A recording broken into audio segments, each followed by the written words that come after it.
think Jimbo's that great of a coach.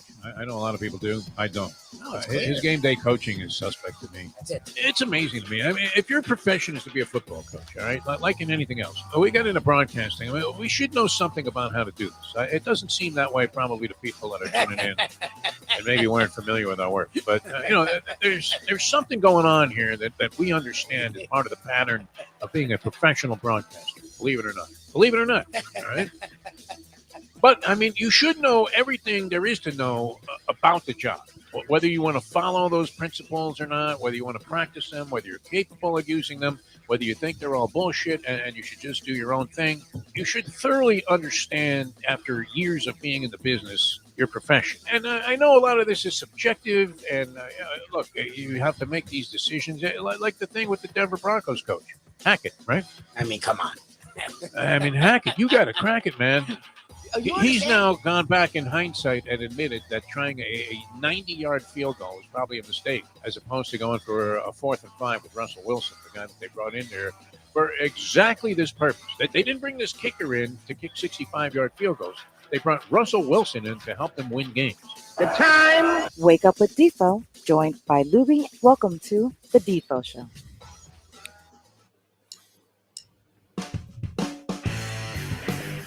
Untold anecdote about that Hackett thing with the field goal try instead of having Russell Wilson go for the 4th and 5 in that Denver game a couple of weeks ago is that he actually had gone to a funeral director and tried to get a certificate so he could exhume the body of Tom Dempsey to attempt that field goal, because he didn't know if he had the guy on a roster that could do it. Good morning, everybody. Good to be with you.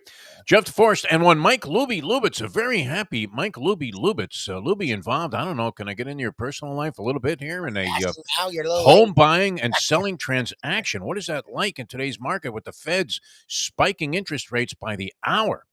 Is that impacting your desires to move on in life and move into this luxurious new home that apparently you have gone in a contract on? Is it contingent on you selling your place, Mike Lubie Lubitz? No? Okay. It's hopeful we sell our place. Yeah, that's always good. We won't have to use every last dollar we have on a down payment. But, yeah, I mean, it's not – because that's the problem is a lot of people – the market's taking a little shift. It's still not a normal market where, like, a nice house is 400 something and a ridiculous house is 600. Now it's a nice house is 600. But it's more normal in the sense that the minute you see a house, you have to put an offer higher than listing or you have no shot at the house. It's come back down a little. The interest rates have changed that. Inventory, now there's more houses on the market because people are trying to get a money grab. But no, we wanted to do contingent. That didn't go over well. So no, that never flies with the seller. I want to buy your home, and I want you to wait until I have the money. Exactly. Shirley's like, I know you want out. You're already moving to Cleveland. The vans are pulled up to the house here. Exactly. The 7 Santini brothers have shown up here to move all of your furniture. But and that's an ugly thing too. I don't know. I mean, I hope you don't get into one of those moving scams where they try to charge you like $2,000 to get your furniture back after they quote you a ridiculously low price, and you're thinking, oh yeah, those guys look like really good guys, and then they hijack your stuff. Have you ever? I mean, it happened to a friend of mine. She's moving to Orlando. They quote her move from Miami to Orlando, $675. Now think about that for a second, Libby. You can't even rent a U-Haul for $675 and drive it to Orlando. That's not and then once they got there, they said, "Oh, by the way, it's another $2,000 if you want your stuff back." That's ugly, and the police can't do anything about that. They can't just go over there and say, "Hey, give this woman her stuff back. Give her shit back, will you?" Sure, if they can find them. Sounds very Trumpian. I mean, that whole approach, doesn't it? Our justice system's freaking weird. It's meant to protect the victim, but a lot of times it does not. I'm sure there are people that have worse days in the history of jurisprudence. But I don't know. Did the Trumpster have one of the worst days that you've ever seen involved in the legal system? I'm sure nothing will end up happening to the guy because that's the way it goes for people of that sort. But nonetheless, I mean, hammered by this Letitia. Is it Letitia James, the attorney general or district attorney in New York, who threw the fraud suit at him? And then the 11th Circuit Court of Appeals and the judge, the special master that was handpicked by the Trump people and agreed upon by the Department of Justice, also said, "Hey, you know what, guys? You're full of shit." I would like you to bring some evidence of this. That's the one thing that's always lacking in all of these Trump court transactions. That there's never any evidence, is there? Zero. Never answers any questions. Never has any evidence. But it's all a vicious witch hunt. This is the most vindictive, ugly witch hunt in the history of witch hunts. In Salem, they didn't have witch hunts like this. It's incredible. Unless, of course, there's something to it, which a lot of people want to just ignore the fact that it's almost impossible to accumulate this much in the way of legal entanglements and problems Have nothing unless illegal. something is rotten at the core, no? He's being pursued by like 6 to 8 entities, like Different states, federal maybe not governments. all of them, but he did something somewhere. Like, come on. Nothing, man. All of a sudden, they're after him in Kazakhstan. It's so I mean. mean, it's incredible. Poor guy. I never seen a guy suffer like feel that. so bad. And all he wanted to do was good for the country. That's it. He just wanted to save the country. I'm going to buy that. I'm going right wing on this. Go I'm for going to it. ignore all of the facts and just Do it. say, you know what? The man just was trying to be a benevolent soul and help people. He really didn't care about anything about himself. It wasn't about the money. It wasn't about some power trip, egomaniacal type of stuff. Never. It was strictly his desire to help the poor little souls that are at the bottom of the economic chain and help them lift themselves up so that everybody in America would have a fair shot. I do believe that. I believe that about DeSantis also. He just wants everybody to have a fair shot.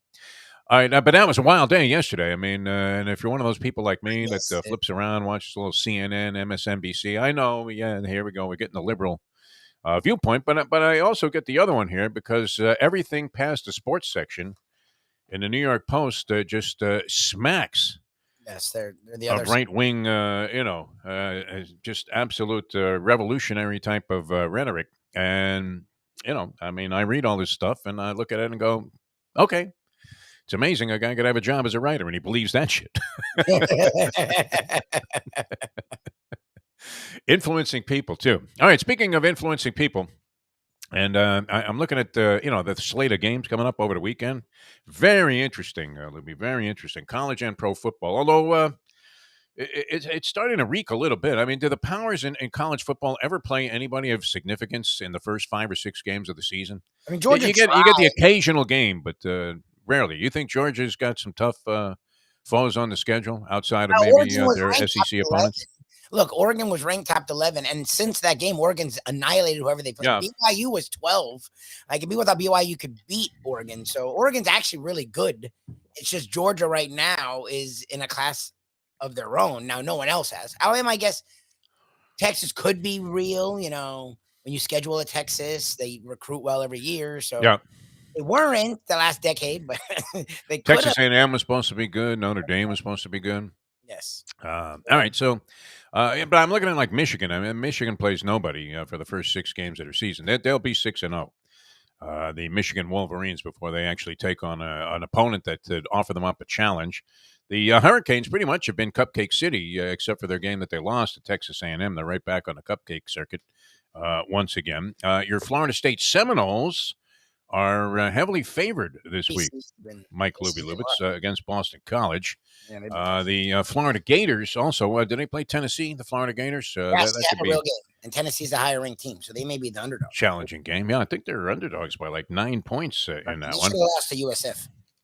It has not been easy to sort out what's going on in either college or pro football, except I think we have established a couple of things in the pros, and one of them is that so far this year, I mean, if you were looking at the 2 games that have been played by all of the teams in the NFL, you would have to say the most impressive team so far has been the Buffalo Bills. Is that not a fair statement? Oh, the yeah. Buffalo Bills have been overwhelmingly impressive in their 2 games.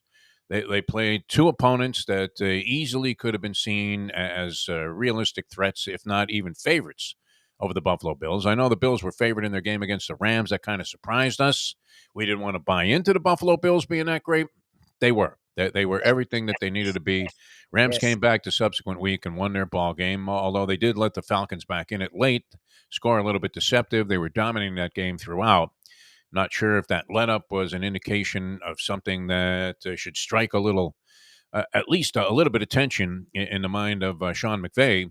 But he doesn't seem to be bothered by too much. And now it's like starring in a zillion commercials, too. I mean, he's in more commercials than Don Shula was down here when Shula was the only entity that any commercial organization would go to to have as an endorser. There were no players until Marino came along involved in any kind of ads. Did you? I don't know. You were kind of young at the time when I moved here in the early '80s. I was surprised because that wasn't the MO, the modus operandi in most sporting cities, where the coach was the biggest star. But that definitely was true here. And then Danny Boy came along, and the next thing you know, the players were featured. Hey, here's Mark Duper for so and so, for Lou Backroad Chevrolet or whatever. But Yes. before that, it was all Schuler. Schuler did like the only advertisements and endorsements of anybody in the Dolphin organization, in spite of the fact that they had a perfect season. But McVay is clearly like emerging as one of the all-time stars. What they offer him, like $20 million to quit coaching? Yeah. And do some color announcing on the Amazon feed, which more and more people, the first week they gave you a freebie, and the game was on NBC, and it was easy to find. And now all of a sudden you're seeing a lot of little small ads like they used to have for like strip clubs and stuff at the bottom, on the newspaper sports pages. Before they took a moral viewpoint and said, you know what, we can't allow Hooters to advertise on our sports section. Now they're begging you, man. I mean, they would put anything on there. They have pictures of nude women just to entice you to get a newspaper. And I'm still one of the few fools that actually gets this thing delivered to the door. They were offering 6 months for $1 on the Sun Sentinel if you wanted to get just the online feed, which that may be something that I have to go to out of practicality. But no, I still did get my New York Post. And for reasons like this, that they have a full-fledged degenerate section here, including analysis of all of these college games. Virginia getting 9 from Syracuse. What do you think about that one, Mike Lubie? It's Virginia getting 9 from the Cuse. The Cuse, perhaps a little bit giddy off that last-second miracle win. 3-0 on the season. Looks like they have a real quarterback. Yep. Don't know much about Virginia. Is 9 points a very generous allotment? Does the Cuse come back to the pack and win that game, maybe by a narrow margin, or even lose outright? We'll find out. But yeah, you got Texas and Texas Tech. I guess that looms as a somewhat competitive game. Line there is 6 and a hook. Wake Forest supposed to challenge Clemson, who's played nobody but hasn't looked good in the process. Yeah. Michigan is only a 16.5-point favorite over Maryland this week. Maryland finds themselves 3-0. Loxley has to win 9 or 10 games this year, or he's fired. So that's why Maryland sort of looms as like a thorn. Because they play no one, and they won't play anyone until Penn State. And I still don't know what Penn State is. Penn State's been sort of but I guess they got a decent win last week. So Penn State is their big game, and that's in like 3 weeks. They go a month and a half without playing. Anyway. You take 40 and a hook with Vanderbilt over Alabama. 40 and a hook you're getting. Almost 41 points there, Lubie. What do you think? Can Vanderbilt be within 40 of Alabama? No. The kind, gentle soul that Nick Saban is, he's more likely to call off the dogs, I think, than Jim Harbaugh is in Michigan. Jim doesn't mind just laying a big fat 60 on somebody, as was the case last week when he scored 59 against UConn and shut them out in the process. So what's the best game on the slate here in college football, Louis? I don't know. They're not overwhelmingly competitive, the games on the chart this week. No, what do you think? What are you looking at? Wake Forest, Clemson seems like, and I guess Florida, Tennessee, because people are starting to run with Tennessee, but I don't think they've played anyone either. I guess they've had impressive wins in the sense that they've dominated, but I don't think they played. You love USC. They're only 6 and a hook over Oregon State on the road. I mean, USC, no problem there. And Oregon State gives them troubles because it is on the road, and playing there is not easy. That environment's nuts. But I don't know. This USC team is scary. Their defense isn't great, but it does turn you over. And their offense, it looks like their early 2000 offense is like they run the ball, they throw, their quarterback can do everything. They just look scary to me. At one time, Ohio State, Wisconsin might have been a good curiosity point, but that's an 18.5-point line there. So the odds makers expecting nothing less than a quasi blowout. Not many in the way of competitive games. Texas A&M 2.5 over Arkansas, I guess, is one of the closest games in terms of spread, and we don't know what to make of Texas A&M. Tony Segreto, I know Mike Mayo likes to make fun of Tony because he looks at everything through rose-colored glasses, and somehow he saw that as a marvelous development and stepped forward for the University of Miami yesterday. Now, we tried to talk him out of that because I thought it was a disappointment. I really did. Here was a real opportunity to take a big step forward for the University of Miami. That's my problem. It's like I'm not. I guess they didn't get housed, but how would they get housed? Have you watched A&M? A&M doesn't look good. Like they lost to App State. They No, came out work. Their offense sucks. Like that game was there for the taking, was it not? I mean, yeah, it was there, they've right been there on a platter. It's kind of like a guy keeps serving you ducks and you keep hitting them out of bounds. exactly. And you don't even get the ball in play. I mean, a guy's throwing a 40-mile-an-hour serve to your backhand, and you loop one to the fence, and you're thinking, what am I doing? Make this guy at least hit another shot. Do something. Put some pressure on him. And Miami was settling for these field goal tries, and then they missed a couple of very makeable field goals, which really put them in a compromising position. And then after that, they kept trying to kick field goals, which I thought, wow, if you really want to, I was not inspired by that University of Miami loss to Texas A&M. I saw that entirely differently than the great Tony Segreto, who has a natural affinity for the University of Miami, and everybody wants Cristobal to do well. But I think you called it, Lubie. You know what? I mean, we're honest about stuff here on the show. It hasn't happened yet. We're early. I always liked Mario Cristobal. I mean, he was a good guy. I remember covering the team when he was a player. And of course, he was associated with the program, and then he went and he did some really good things recruiting for Alabama. And a lot of people thought, wow, why did we let this guy get out of our system when he's helping out, a cretin like Nick Saban? And then he goes to Oregon, and he ends up doing very well there, but had his moments where you thought, well, geez, a different coach might have won that ball game. Actually, every year he had 2 or 3 games. Like it was very Jimbo. Like they actually remind me of each other very much so. They really got on the recruiting trail. They can sell their program even before NIL. And look, I mean, they both had money. Where even at FSU, it's not like Jimbo was a pauper. Like, so there are places that you can recruit if you use it wisely, but they recruited well. But they've had these games, Jimbo too, where you're like, what the fuck? What? You really wonder. I mean, it gets back to, the statement that you've been playing or whatever, that little blurb that you've been playing before the shows this week, which is how many times you look at a guy that's supposed to be like a great coach. I don't know that you see the Sabanmeister making these kind of hideous errors. I mean, he's had every coach is going to do something where, one thing that Tony had, one of his threads through this positivity that, he was relating yesterday on the program about the University of Miami game was that, the thing about Gary Stevens talking about how his career depends on what an 18-year-old kid does who is playing in front of 80,000 people for the first time in his life in a night game that's on national TV.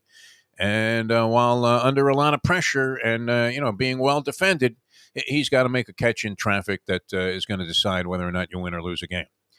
And what we saw was that the University of Miami receivers certainly weren't exactly mentally tough in the spots that they needed to be. And the one thing that kind of haunted me about that game was the illustration from whatever drone they had over the stadium that was, equipped with a camera.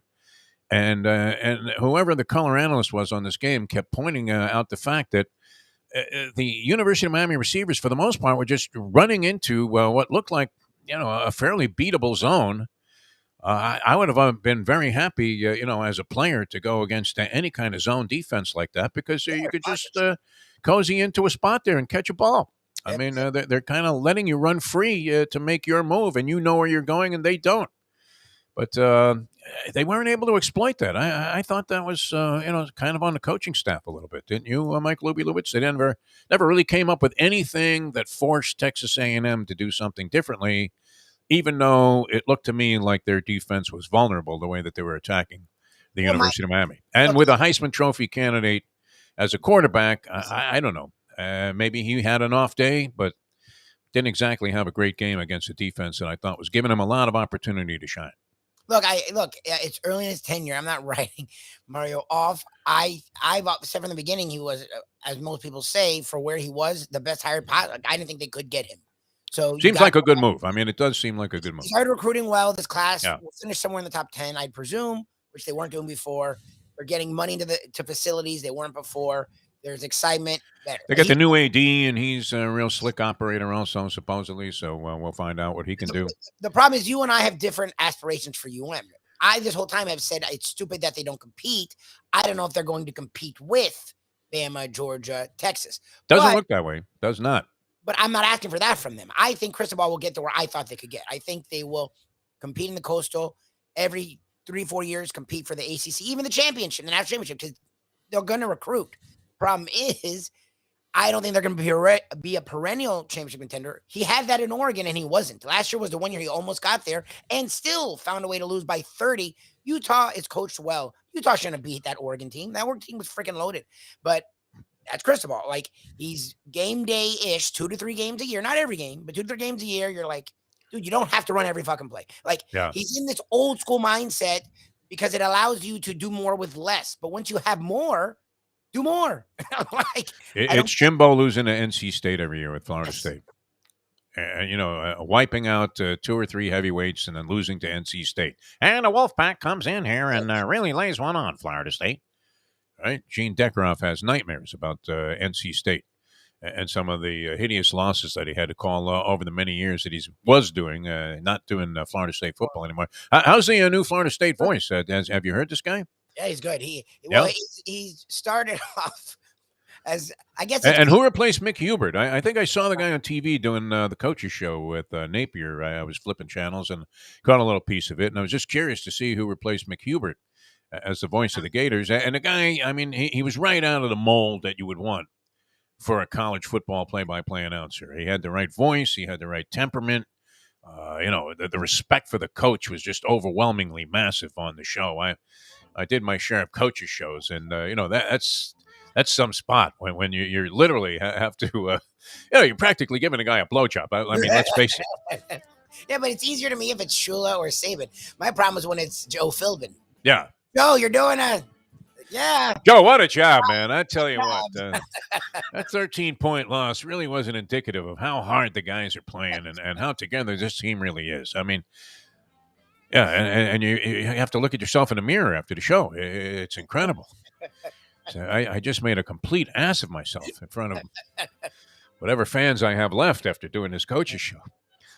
Coaches shows were always a little bit rough, especially after a loss. But, when you had to factor in the can drive and some of the other stuff, and I bring on the athletic director for a meaningless segment, and then they would tell you, who your guest is going to be today? I was always stuck with Fern Labonte, the women's basketball coach, who was a very nice person. Seemed like somebody that you could genuinely like, but no one gave a flying. Sorry, Jim. Sorry. Rhymes with duck.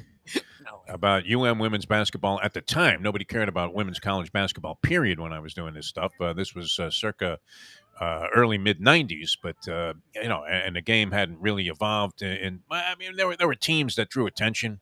Pat Summitt was always going to get attention. Gino was going to get attention, but the rest of the programs around the country, maybe you had a couple of others that were always prominent, but not enough steam down here. You couldn't get 20 people to come to the University of Miami men's games.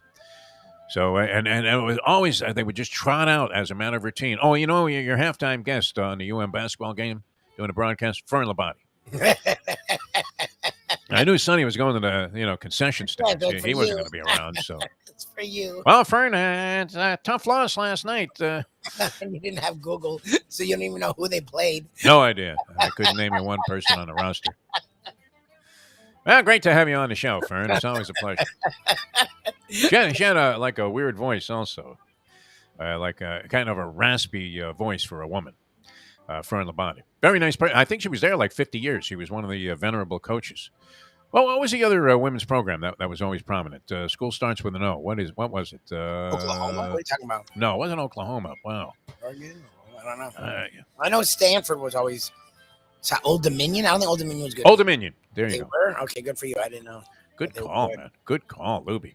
All right, and we're going to call on you for your ability to, use your memory and focus and dig deeply into the anal cavities of your mind and come up with important answers to meaningful questions. And there is the man himself, Dave Gurggles Gergely. We're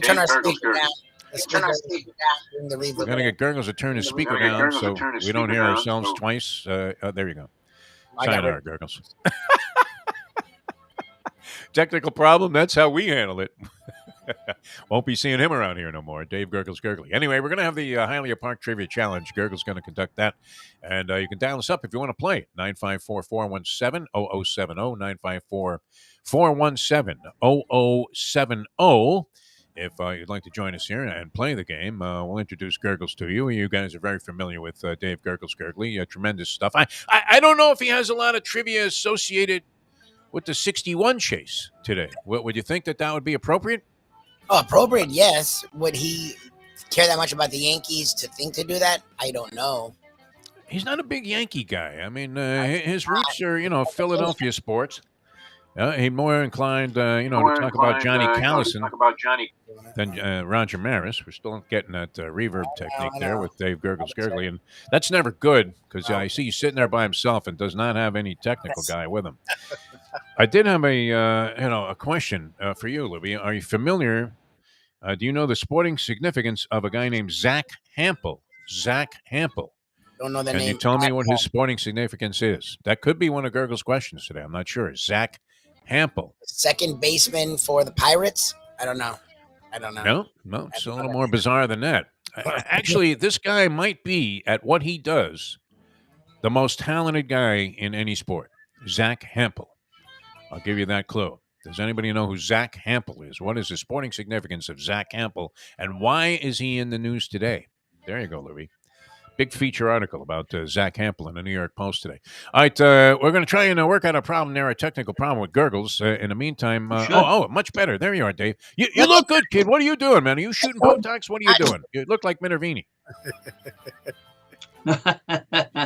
No, everything's fine with me. I just unplugged the speaker, plugged it back in. That's the typical male response to any technical problems. So it worked out fine. And believe me, I was a Yankee fan growing up as well, because back in Allentown, Pennsylvania, we got the Phillies on WPVI Philadelphia and WPIX. I watched the Yankees with my dad. Yeah, and I was a huge Yankee fan. My dad was a Ted Williams fan. I was a Mickey Mantle fan.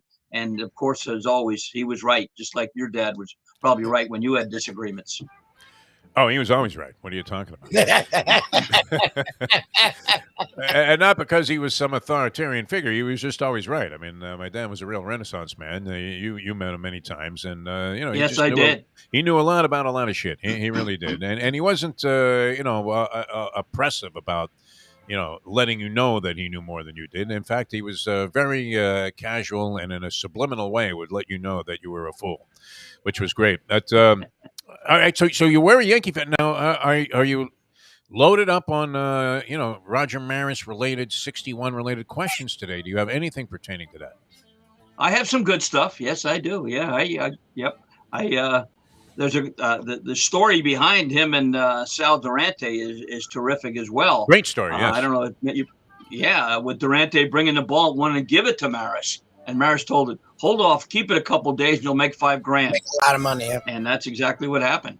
Yeah. True or false, though? I have a true or false for you, Dave Gurggles Gergely, and I know you'll probably nail this one as you usually do, but true or false? What was the gentleman's name again? Because he's always Sal Durante. Sal Durante, yeah, and he looked the type, like he looked like the Fonz. This guy, he really looked like a genuine New Yorker that would be hanging out in the Bronx and be in a position to catch that ball with some cheap seats in right field. And he did sell the ball, I believe, for $5,000. True or false? Did the guy who bought the ball, whose name I don't know, give it back to Roger Maris? Sam Gordon. Wow, you have details on this? He was a restaurant owner and a friend of Maris, and he did give the ball back to Maris. True or false? When the new Yankee Stadium opened in 2011, Sal Durante threw out the first pitch. This ain't true. That's right. Nice. They brought him back and with holding the ball in his hand. That's cool. very nice.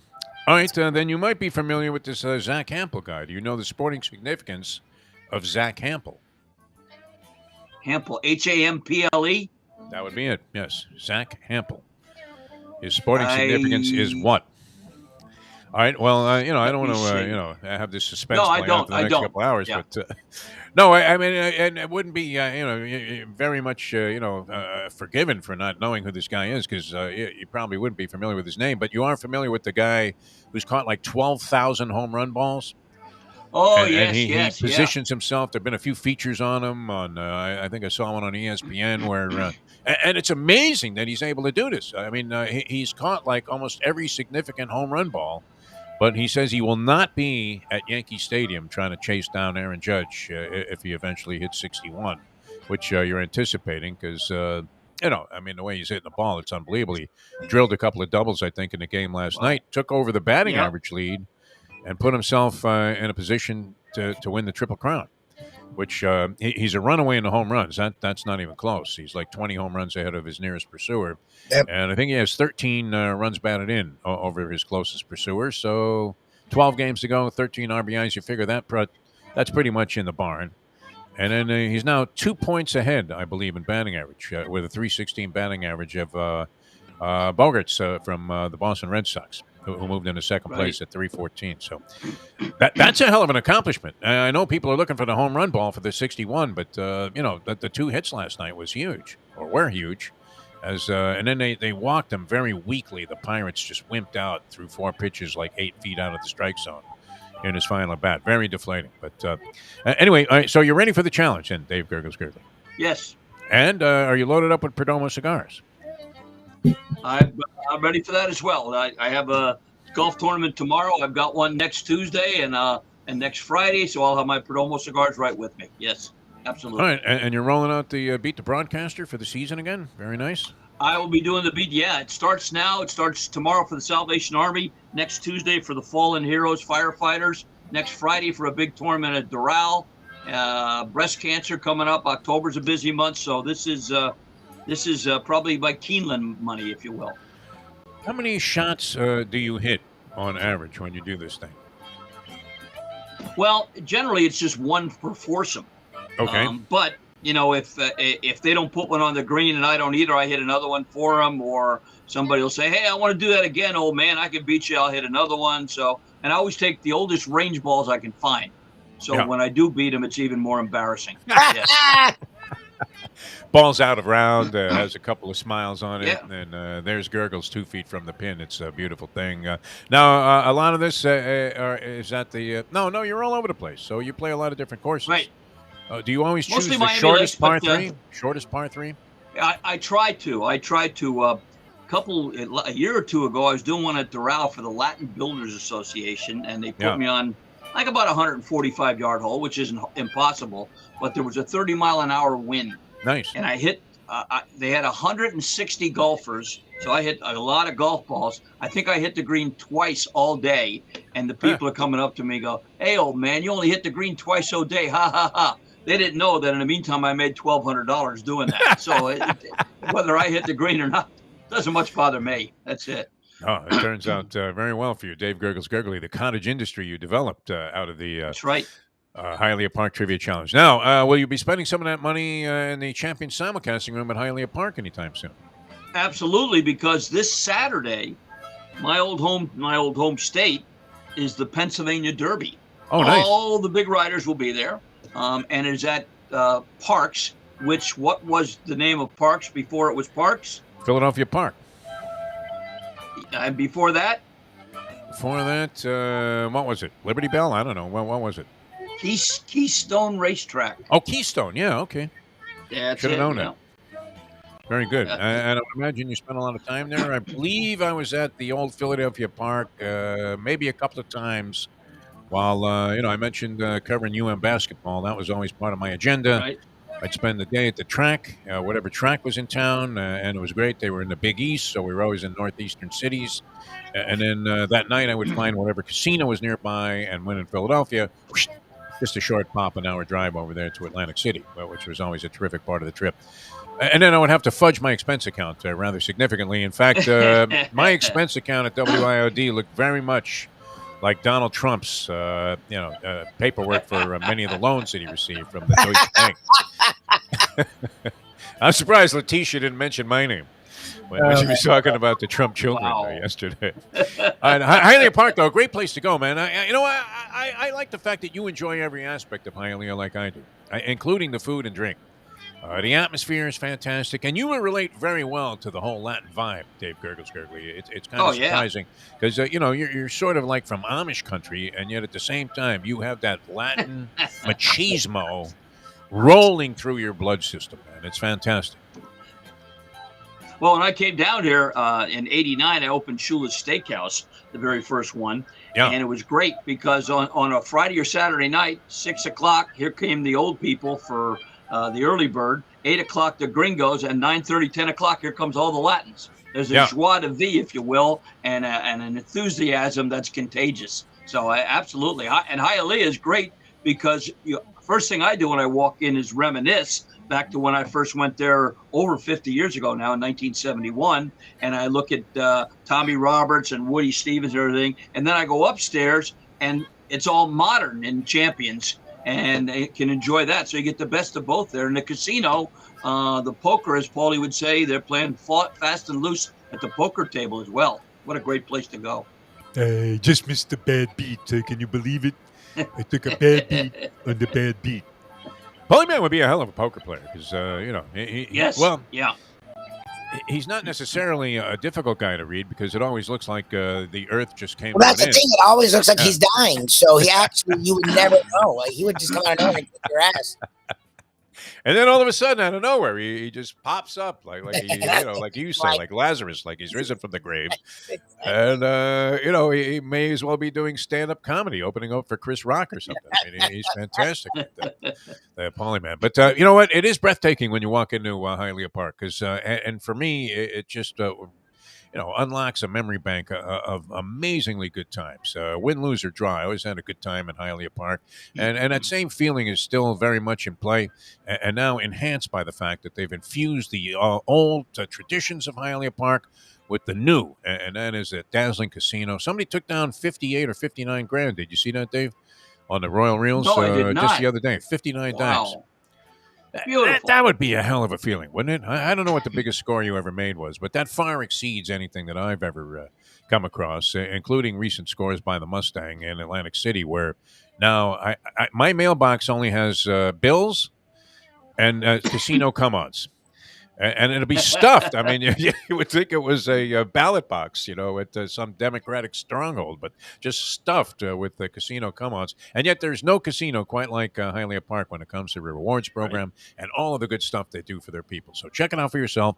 Beautiful Hialeah Park, and they're open till 3 a.m. tonight and then 5 a.m. Friday and Saturday, so you can enjoy it. They open up the doors at 9 o'clock. And like I said, jackpots galore taken down in the casino at beautiful Hialeah Park. All right, we're ready to go in just a few minutes for the Hialeah Park Trivia Challenge. You can dial it up, and you'll see Lubie taking your calls there at 954-417-0070. 954-417-0070. A Landlubber's gift certificate to be given away. Lubie will be at Landlubber's tonight. Yes, sir. Live trivia. Not me. That's impressive. You get to meet the professor. Everyone knows me. The professor is the one that's the mysterious man behind all the humor. You get to meet him. You come out to trivia tonight. He is a subtle genius, the professor. And I would say, if you were going to describe him as being opinionated, would that be fair? The professor. But he's out there with Lubie, so you get the dynamic duo out there at Landlubbers later on tonight if you're in the local area. And that is Pine Island and Sunrise, right? Boulevard and Plantation. Yes, right. Sir.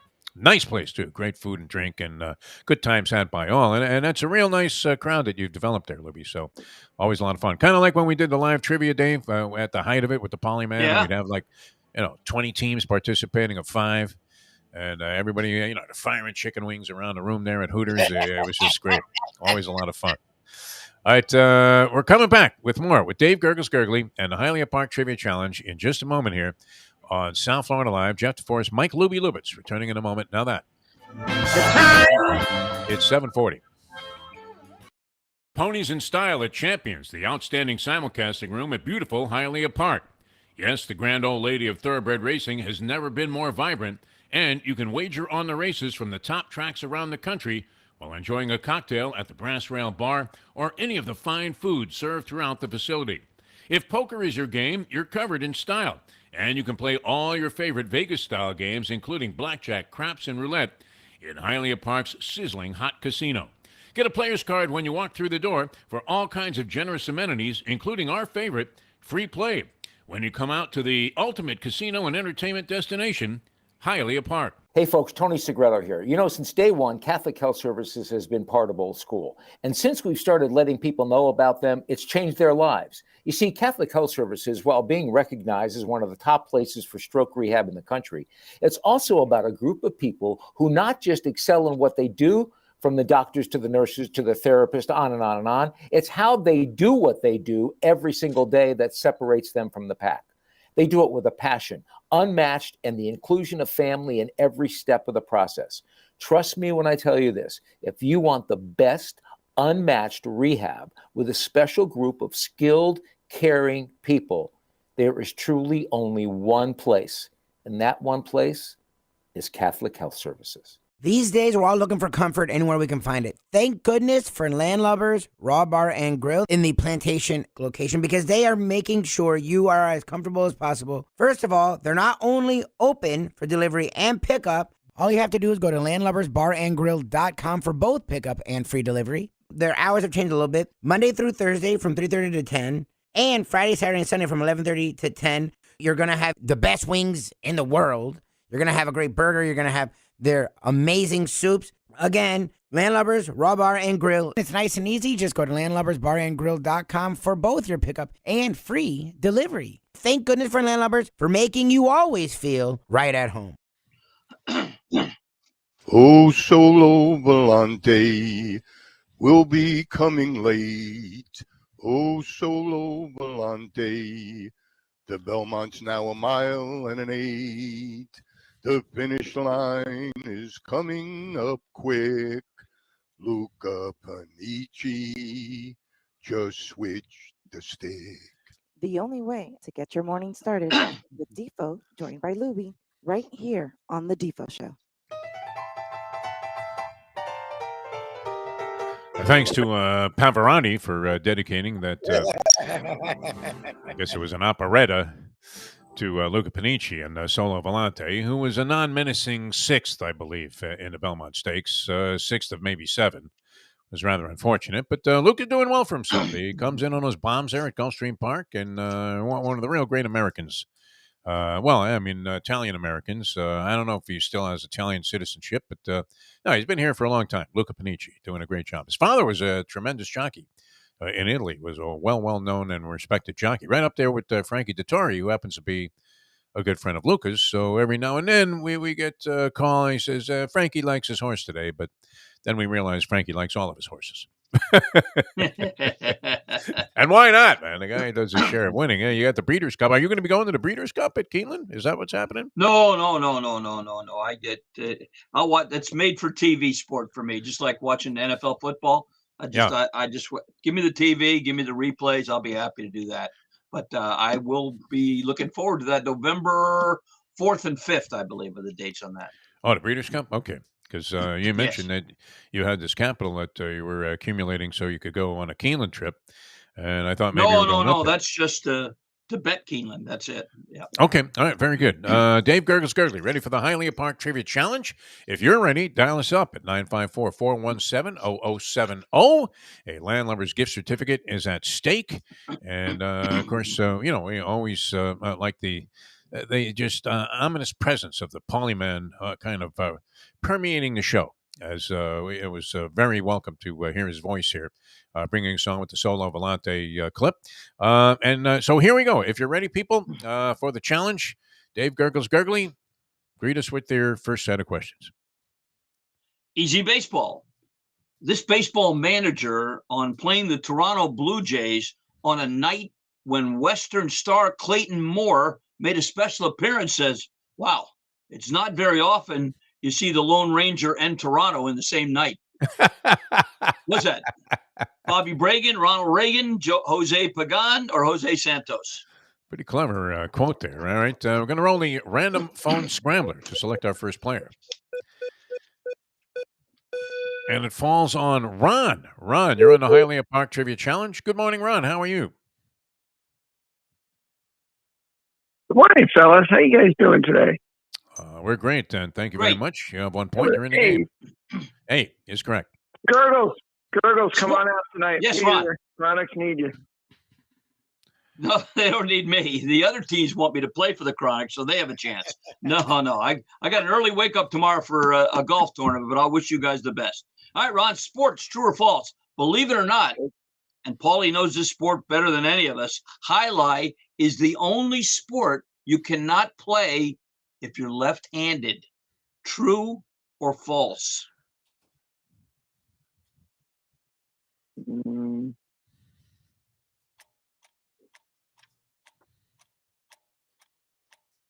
What do you think, Ron? Did you go away, Ron? Oh, It's only an hour show, Ron. It's a Yeah. 50-50 shot, but That's not even a time limit. That's like an expiration date on that false. answer. After 15 minutes, he said What did you say, Yeah. Ron? false. You said false? oh, Yes. False is correct. Do anybody know the other sport you can't play if you're left-handed? Cricket. No idea. Polo. Polo. Think of the horses. Oh, yeah. That makes That's sense. another- yeah, that sucks. Yeah. Well, he's going against the Southpaw, All right. and that's going to be very difficult. All right, very good. Ron somehow backs into that answer because I don't know that he realized that polo was another one. But very good. Croquet, can you play croquet left-handed, or does that matter? Yes, you can. Yeah. Okay. Yes. It doesn't matter. Ping pong, a lot of lefty ping pong players. Yeah, of course. Yes. Badminton, you were great at badminton. And I'm left-handed. That's right. All That's right. right. So you can do that. All right, 2 3-point going question. for 5. All right, Ron, big game this week with the Dolphins and the Bills. Football. The Dolphins' first ever win against the Bills came in their second year in 1967 with a 17-14 win, and the winning touchdown for the Dolphins was scored by whom? Ooh. Was that Howard Twilley, Jim Delgado, Bob Greasy, or Larry Zonka? I'm going to go Don Nottingham. What do you think? let's What'd you go. Jim Delgado. Jim Delgado. Delgado. Oh, do you know who Jim Delgado was? He was the third string quarterback that year. No, it wasn't him. It was the runner-up for the Heisman Trophy, Howard Twilley. I was going to say Twilley. Yeah, that made the most sense. 2 going for 7 here, Ron. It's at a nice pace. All right, Ron, NBA hoops. From 1957 through 1965, the late Bill Russell won 5 most valuable players during that time. Only 3 other players, as a matter of fact, in that 9-year span won the MVP. Which of the following did not win the MVP in that span? Jerry West, Wilt Chamberlain, Bob Pettit, or Oscar Robertson? Did not. Tough. Did not. Let's go. Jerry West. West. Right? Wow. The logo. Nice. That's right. Good job, Ron. Hang on. You might be in the final. Always overlooked Jerry West, huh? For his greatness. Yeah. Amazing that he. Well, he is on the logo for the NBA, but how much longer can that last before LeBron demands to be in that spot? All right, very good, Ron. Comes up with 7 points. A nice total to start us out here on the Hialeah Park Trivia Challenge. You can jump on board and play at 954-417-0070, 954-417-0070. Good time to tell us about Perdomo Cigars, Dave Gurggles Gergely, and I know you'll be lining up many as you go through. I mean, I'm sure you have one on display and maybe a box or 2 for sale when you're out there doing the Beat the Broadcaster thing, no? Actually, October 10th will be our 19th annual Corey for St. Jude's tournament, and we do a big event for St. Jude. We raised over $300,000 on that hole. I'll be on number 5 that day, and I'll have a box of Perdomos with me to offer to golfers. And usually, what I do is when I collect the money, and it all goes to St. Jude's, I don't make a nickel in that tournament, and that's fine with me.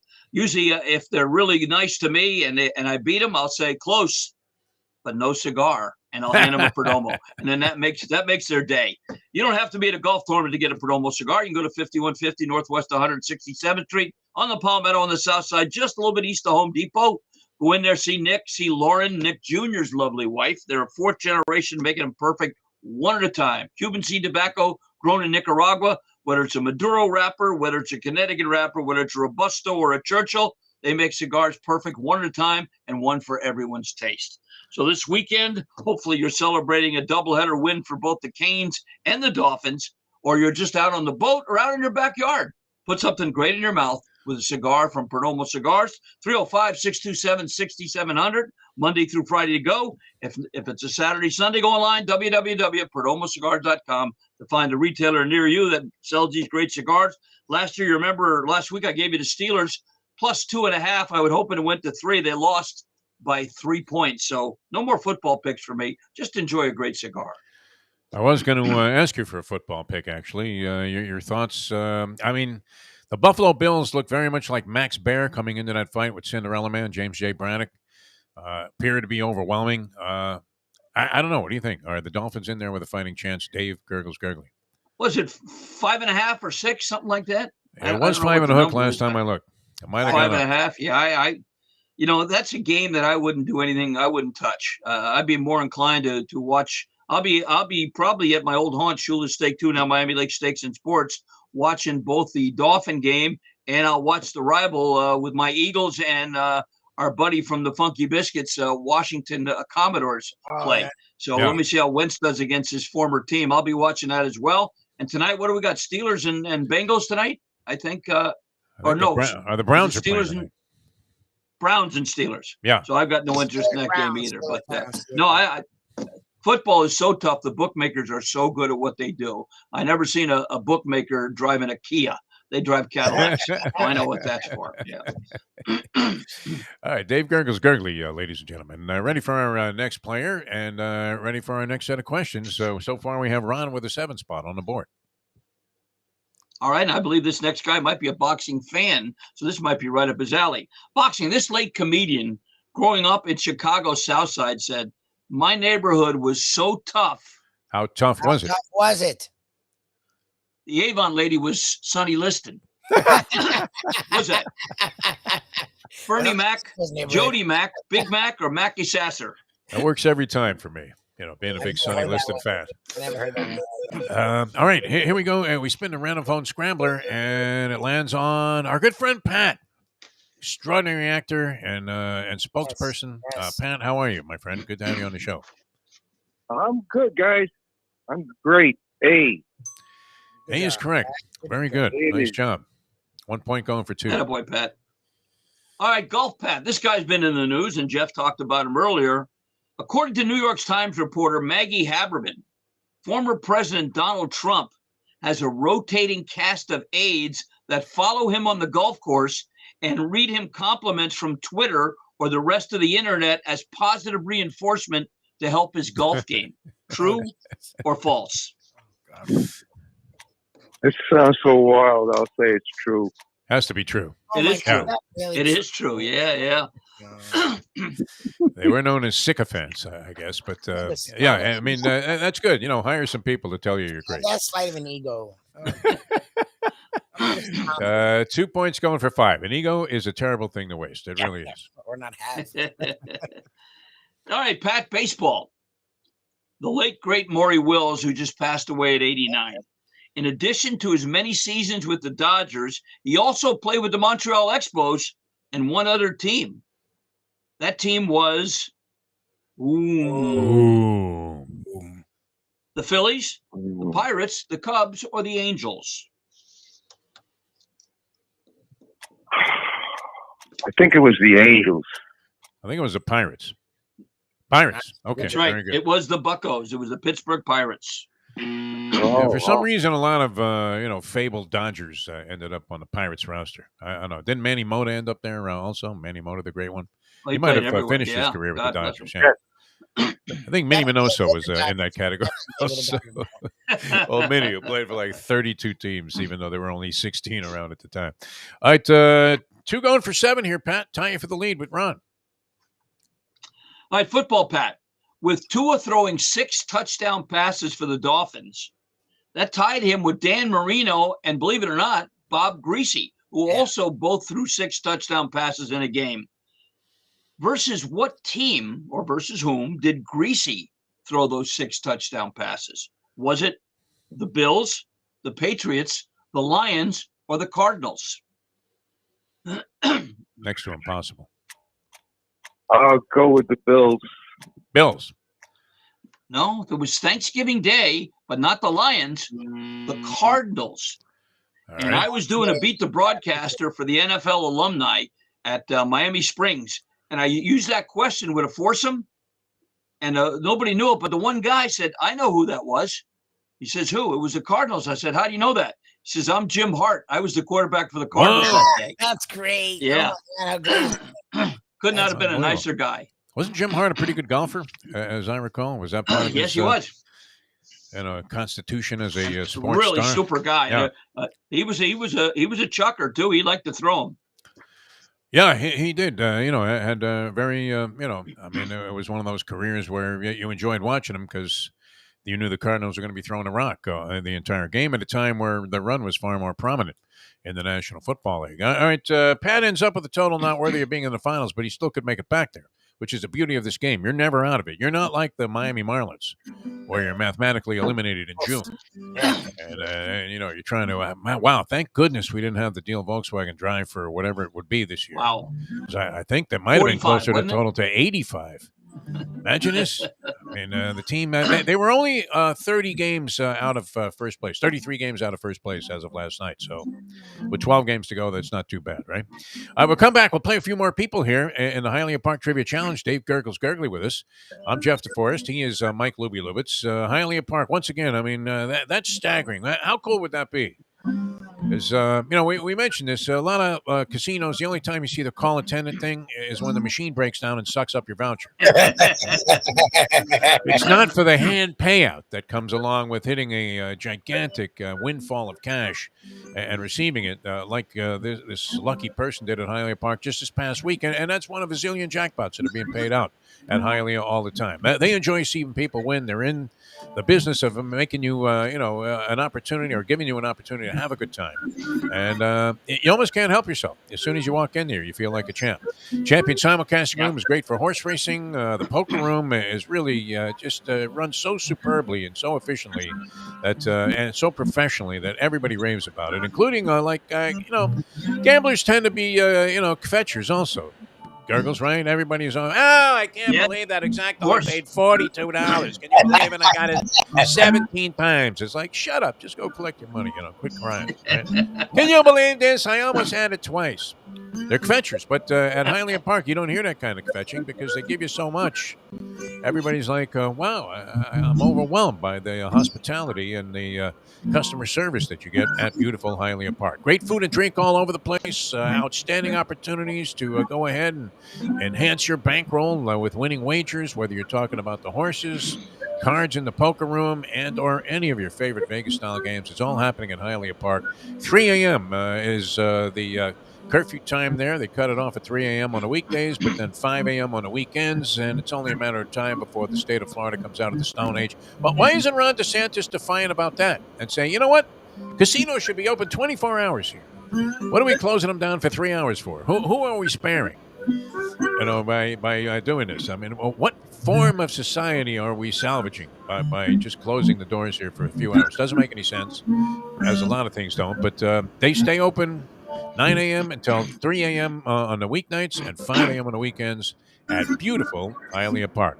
All right, coming back with more of the Hialeah Park Trivia Challenge on this fine Thursday. Tomorrow we have a Degenerate Friday, all of our handicappers. And later on today on our Believe podcast, we are slated to have, although he's been very reliable of late. I think he's a reformed individual. Brandon Lang. You're familiar with Brandon Lang, the guy they made Two for the Money about? He was the McConaughey character.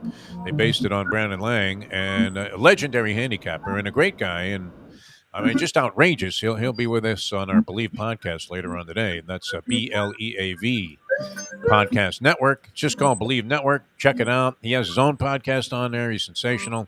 And I don't know that you'll find a more illuminating character than Brandon Lang when he's picking games. And he gives out a lot of games, too. I mean, he's not afraid. He doesn't hold back. Very opinionated. So he'll be joining us later on. All right, back with more in a moment. Now that. It's 8 o'clock. Folks, Tony Segreto here. Let me ask you a question. What do you look for when you go out to eat? Good food, obviously. Friendly atmosphere, not too loud, but good energy, reasonable prices, and a place where you feel comfortable. All those ingredients, no pun meant there, are hard to find unless you're talking about the Texas Roadhouse. You see, they encompass all of those attributes. Really, really good food, amazing atmosphere, good for a family, good for a date, or just a night out for yourself, and prices that will make you extremely happy. Their ribs unmatched, steaks hand cut every day. Everything, and I mean everything, is made on site, including their incredible bread. It's the one day, folks, that you can forget about low-carb diets. Trust me when I tell you, Texas Roadhouse, your restaurant, your destination when you say, where should we go and eat tonight? From the newly renovated sports bar to the beautiful bayside views captured at the Tiki Bar, Jimmy Johnson's Big Chill has it all. Located at mile marker 104, the Big Chill also offers waterfront dining while experiencing breathtaking sunset views of the Florida Keys. It's simply the hottest spot in the Keys to cool off. That's Jimmy Johnson's Big Chill at mile marker 104 in Key Largo. For more information, call today at 305-453-9066. Lovely Debbie Boone. I mean, I'm sure you've talked about this a zillion times, what the song You Light Up My Life meant to you and your career, and kind of where it stands in your heart today. Well, when I first heard it, I knew it was a good song. I wasn't excited by it, but I just thought if somebody wants me to go into a recording studio and sing Happy Birthday, I'll do it. The modern day odd couple, Defo and Lubie, are on now. It is, of course, the Defo Show.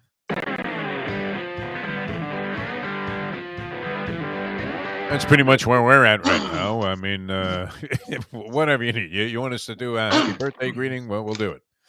Send me $50. All right, welcome back to the show. Hialeah Park Trivia Challenge underway here on the Defo Show. I'm Jeff DeForest, along with one Mike Lubie Lubitz, soon to be a new homeowner. And Lubie moving up in the real estate world. I mean, his real estate holdings have become, significant enough that he might even be drawing some attention from the IRS. I'm not sure.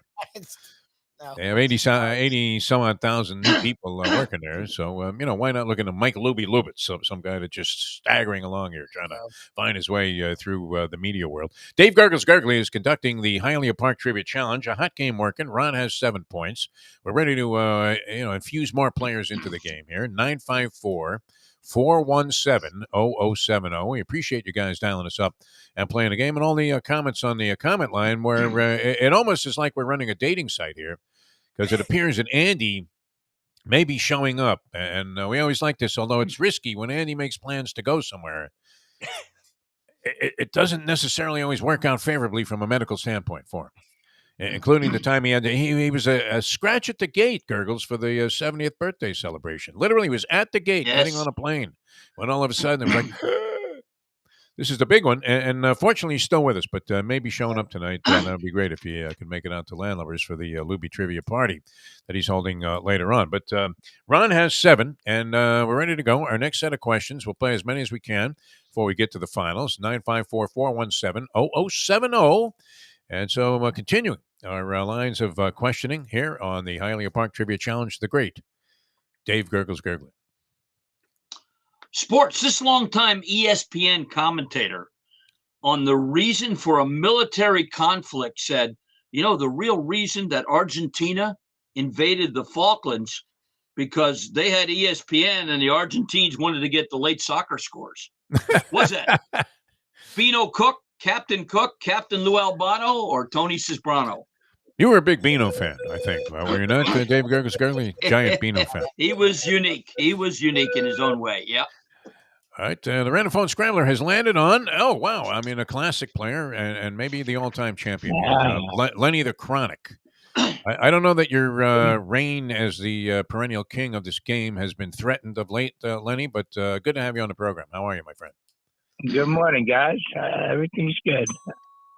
All right, good to hear it. Can't make it tonight, so we got a shot tonight.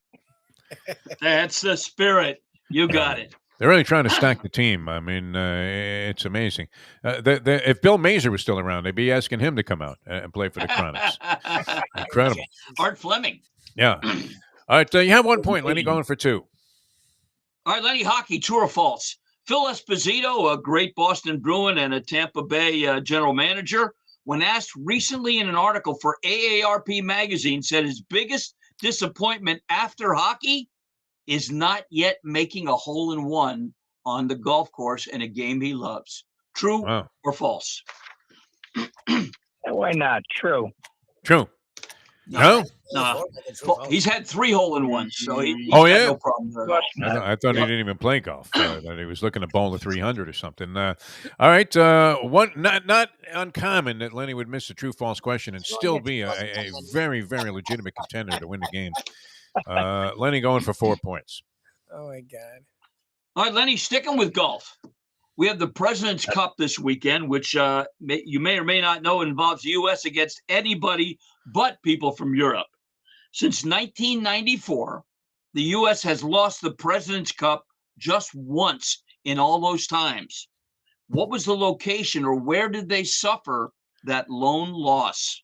Was that in South Korea, South Africa, Australia, or Canada? Cameroon. Let's go with Canada. Canada. No, they lost at Royal Melbourne Country Club in Australia, 20 to 11 and a half by the other team, the world team.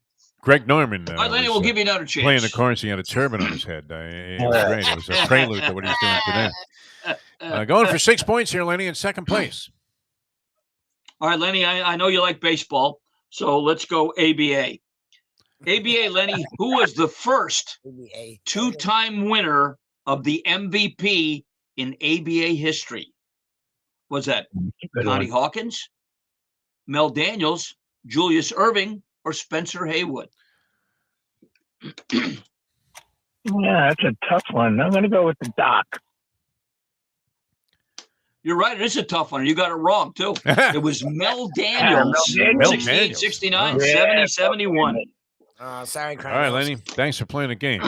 Did a heck of a job. Andy knew the answer to that, but he wasn't playing. So dial us up at 954-417-0070, 954-417-0070. Are you sensing in the Miami Lakes area some excitement about this Dolphin team? I mean, you would be at the epicenter, maybe, of reaction. I know Shula's name, was it up there long enough that it left an indelible imprint?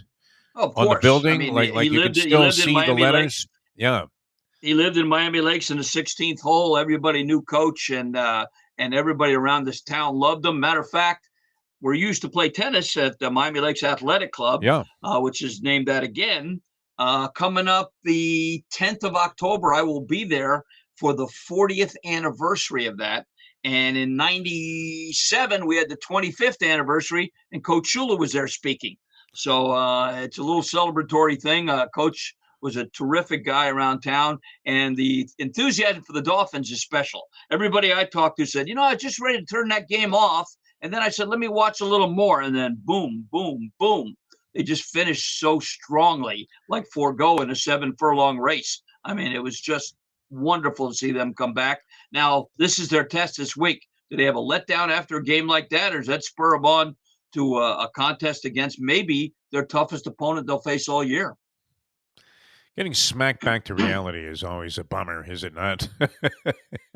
Everything's fine, you're doing great, and then all of a sudden you realize, you know what, we really were mouse shit all along. I don't know that that's going to happen.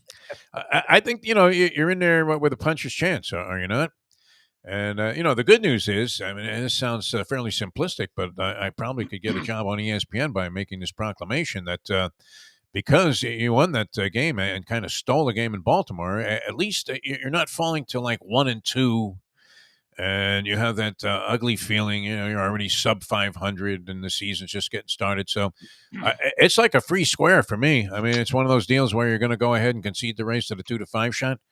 And you're thinking, let me see who I can pick for second here. Maybe I can make a score in the exact. Nothing to lose. And I hope they maintain their regression that they showed there in the fourth quarter of that game against the Baltimore Ravens. A much taller assignment, though, it seems, in the Buffalo Bills. But the Bills, and we have to check with Mark Lawrence. I don't know if if we can give him some advance notice. Maybe he can look this up for us.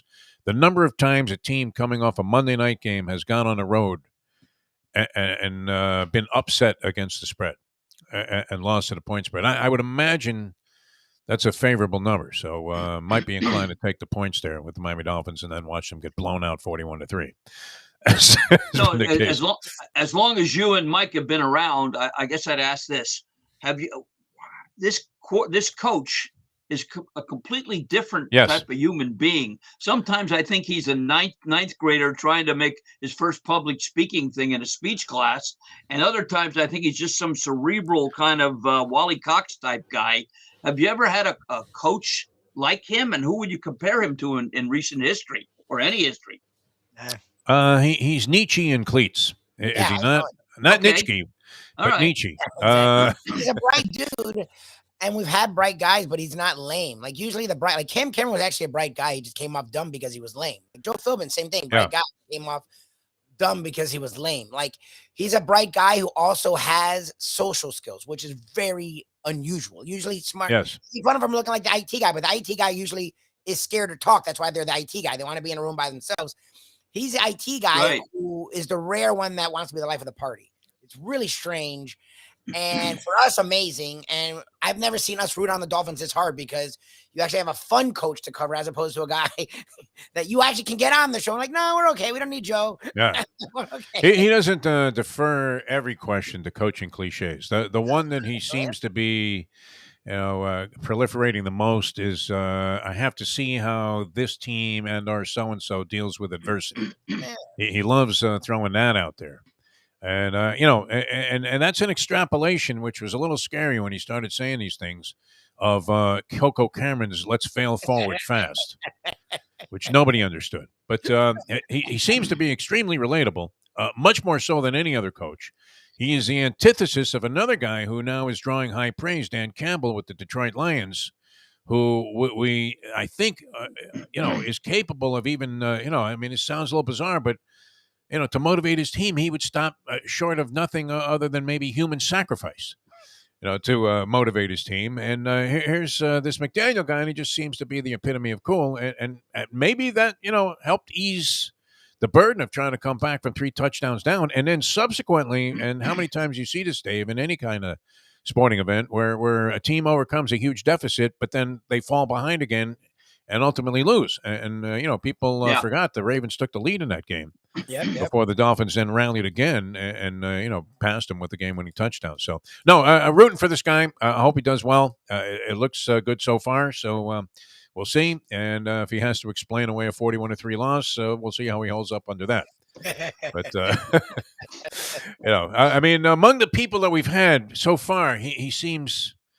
I don't know. This is like a high school yearbook thing, but does he not seem like he would have the best chance to succeed? Yes. Of the people that we've seen put in place here by the Dolphins, who always, seem to be reeking of failure right from the very start, where we were trying to make ourselves believe it was going to be great, but we knew that it ultimately wasn't going to turn out all that well.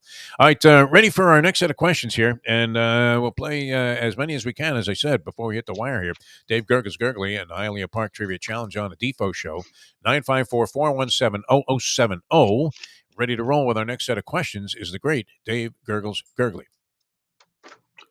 Football. This Tampa Bay Bucks legendary coach on yet another loss, tried to cheer up his team in the post-game speech, said, I told my team it doesn't matter. There are 750 million people in China who don't even know this game was played. You know what? The next day, a guy called me from China and asked, hey, what the hell happened, coach? What's that? John McKay, Jim McKay, Gardner McKay, or Fay Ray? I had a chance to cover John McKay when he was coaching at USC. The guy was absolutely fantastic. Just great fun. All right, here's the scrambler, and it lands on the aforementioned Andy, who we're hoping is feeling good enough to get out there tonight to Landlubbers. Andy, you're on the Hialeah Park Trivia Challenge. How are you, my friend? I'm all right. I'll go with A. Hey, I got a trivia question for you guys. All right. What did the Yankees do yesterday that's never been done before in the history of baseball? Oh, Jesus. No idea. I know. That's I know. They played on Wednesday, September 21st, 2022. They ended the game the night before with a walk-off grand slam, and then they hit a grand slam in the first inning of the next game. Really? Oh, my God. Wow. That's impressive. Who'd have known that? That's a good one. Yeah, you automatically win the game, Andy. In fact, we're just going to move you right into the finals here. You don't even have to go through the questions. No need to fill out the application, Mr. Trump. We know you're good for the billions, so no problem. All right, you have 1 point. You're in the game, my friend. All right, football, Andy, true or false? Longtime Tonight Show co-host, the late Ed McMahon, believe it or not, played college football at Boston College. True or false? That's the whole thing. I go with let's see, the guy's probably Catholic, so he probably went to. I'll go with True. He's a big guy. True. Oh, he did. That's funny. So everyone he did. He played college football. Yeah. He could be playing there now. They're playing. They could have the body of Ed McMahon out there in the secondary, just laying on the field, trying to deter somebody from catching a pass. All right, 2 for 2, Andy. Doing a good job. Going for 5 here in second place. All right, Andy, you talked about the Grand Slam, so we'll give you that Grand Slam question. When Giancarlo Stanton hit that Grand Slam, that walk-off Grand Slam, he became the 4th Yankee to ever achieve that feat.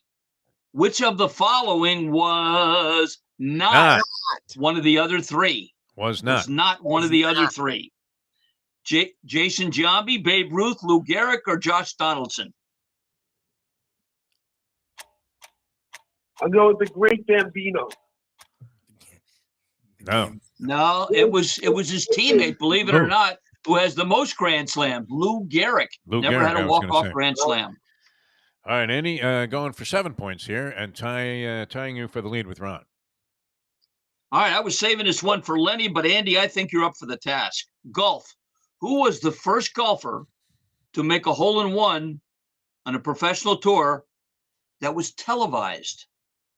Was that Tony Jacklin, Gene Sarazen, Sam Snead, or Adam Bachiza? Oh, God. No Dow Finsterwald? No. No, I had Bachiza in the 5th in Kentucky Downs last week, so I know it's not him. Yeah. I'll go with it's not him. I'll go with Gene Sarazen. Sarazen. No. You have to go back to the 1967 British Masters. Tony Jacklin. Tony Jacklin. It was always a gentleman, Tony Jacklin, right? He looked good in the sweater, that guy, didn't he, Tony Jacklin? Yes, he did. Golfer. I thought you would throw in Finsterwald because he, of course, is my all-time favorite after hosting Shell's Wonderful World of Golf for all of those years. Old Dow. All right, excellent job by everybody who called in. We're going to have to spin for a finalist to go against Ron, who was our high point total scorer in the game so far today. Nobody else had a total worthy of being in the finals among 3 excellent players.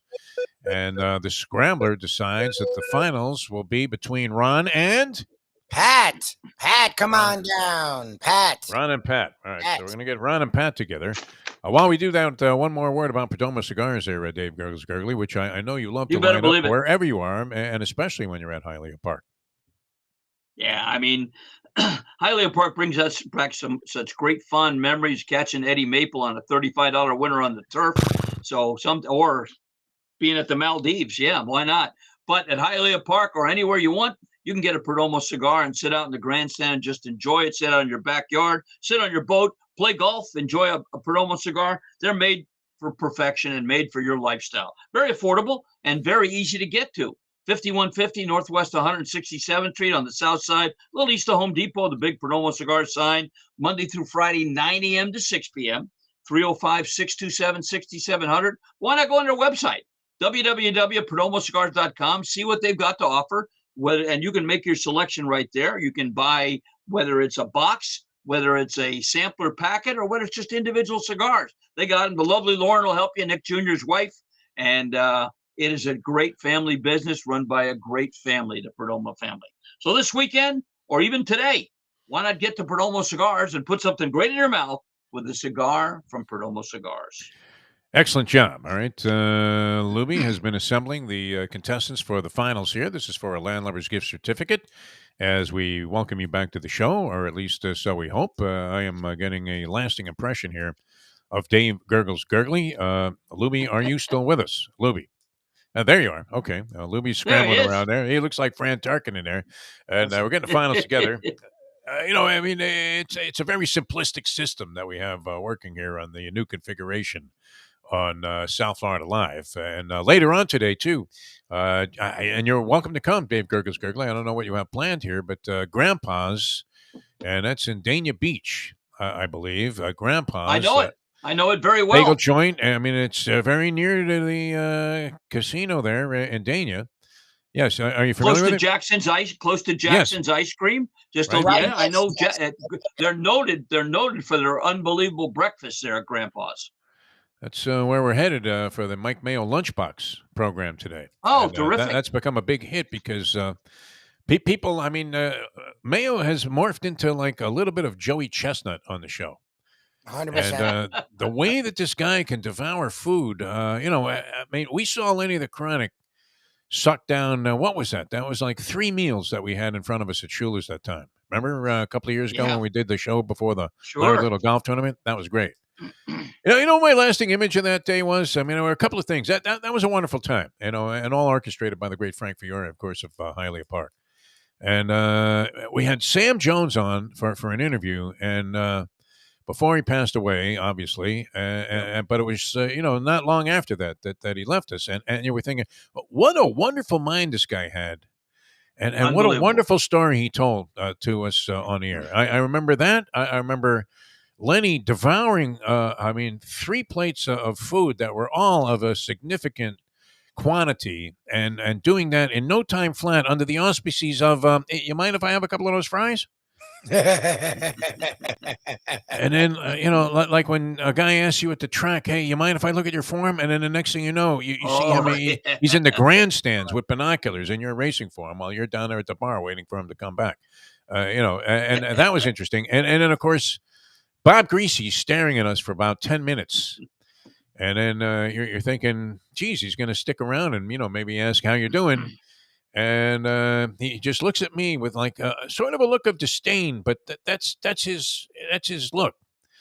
You don't know if he's angry or not, but it seems like he might be. And he just says, "What are you doing here?" And you say that stemmed back to some comment I made while I was emceeing some golf event about Bob Greasy. I don't know that's. I always used to get a jackpot doing that sort of stuff. What you should have said, I'm the guy that broke your glasses when you were playing football. How do you like that, Bob? Yeah. Well, it could have been, the number of references to 7 passes, and he's in the Hall of Fame, 7 passes in a Super Bowl. He's a fine gentleman, and he was always, a very, very, kind of, huge presence there at, the Schuler's events, which was always great.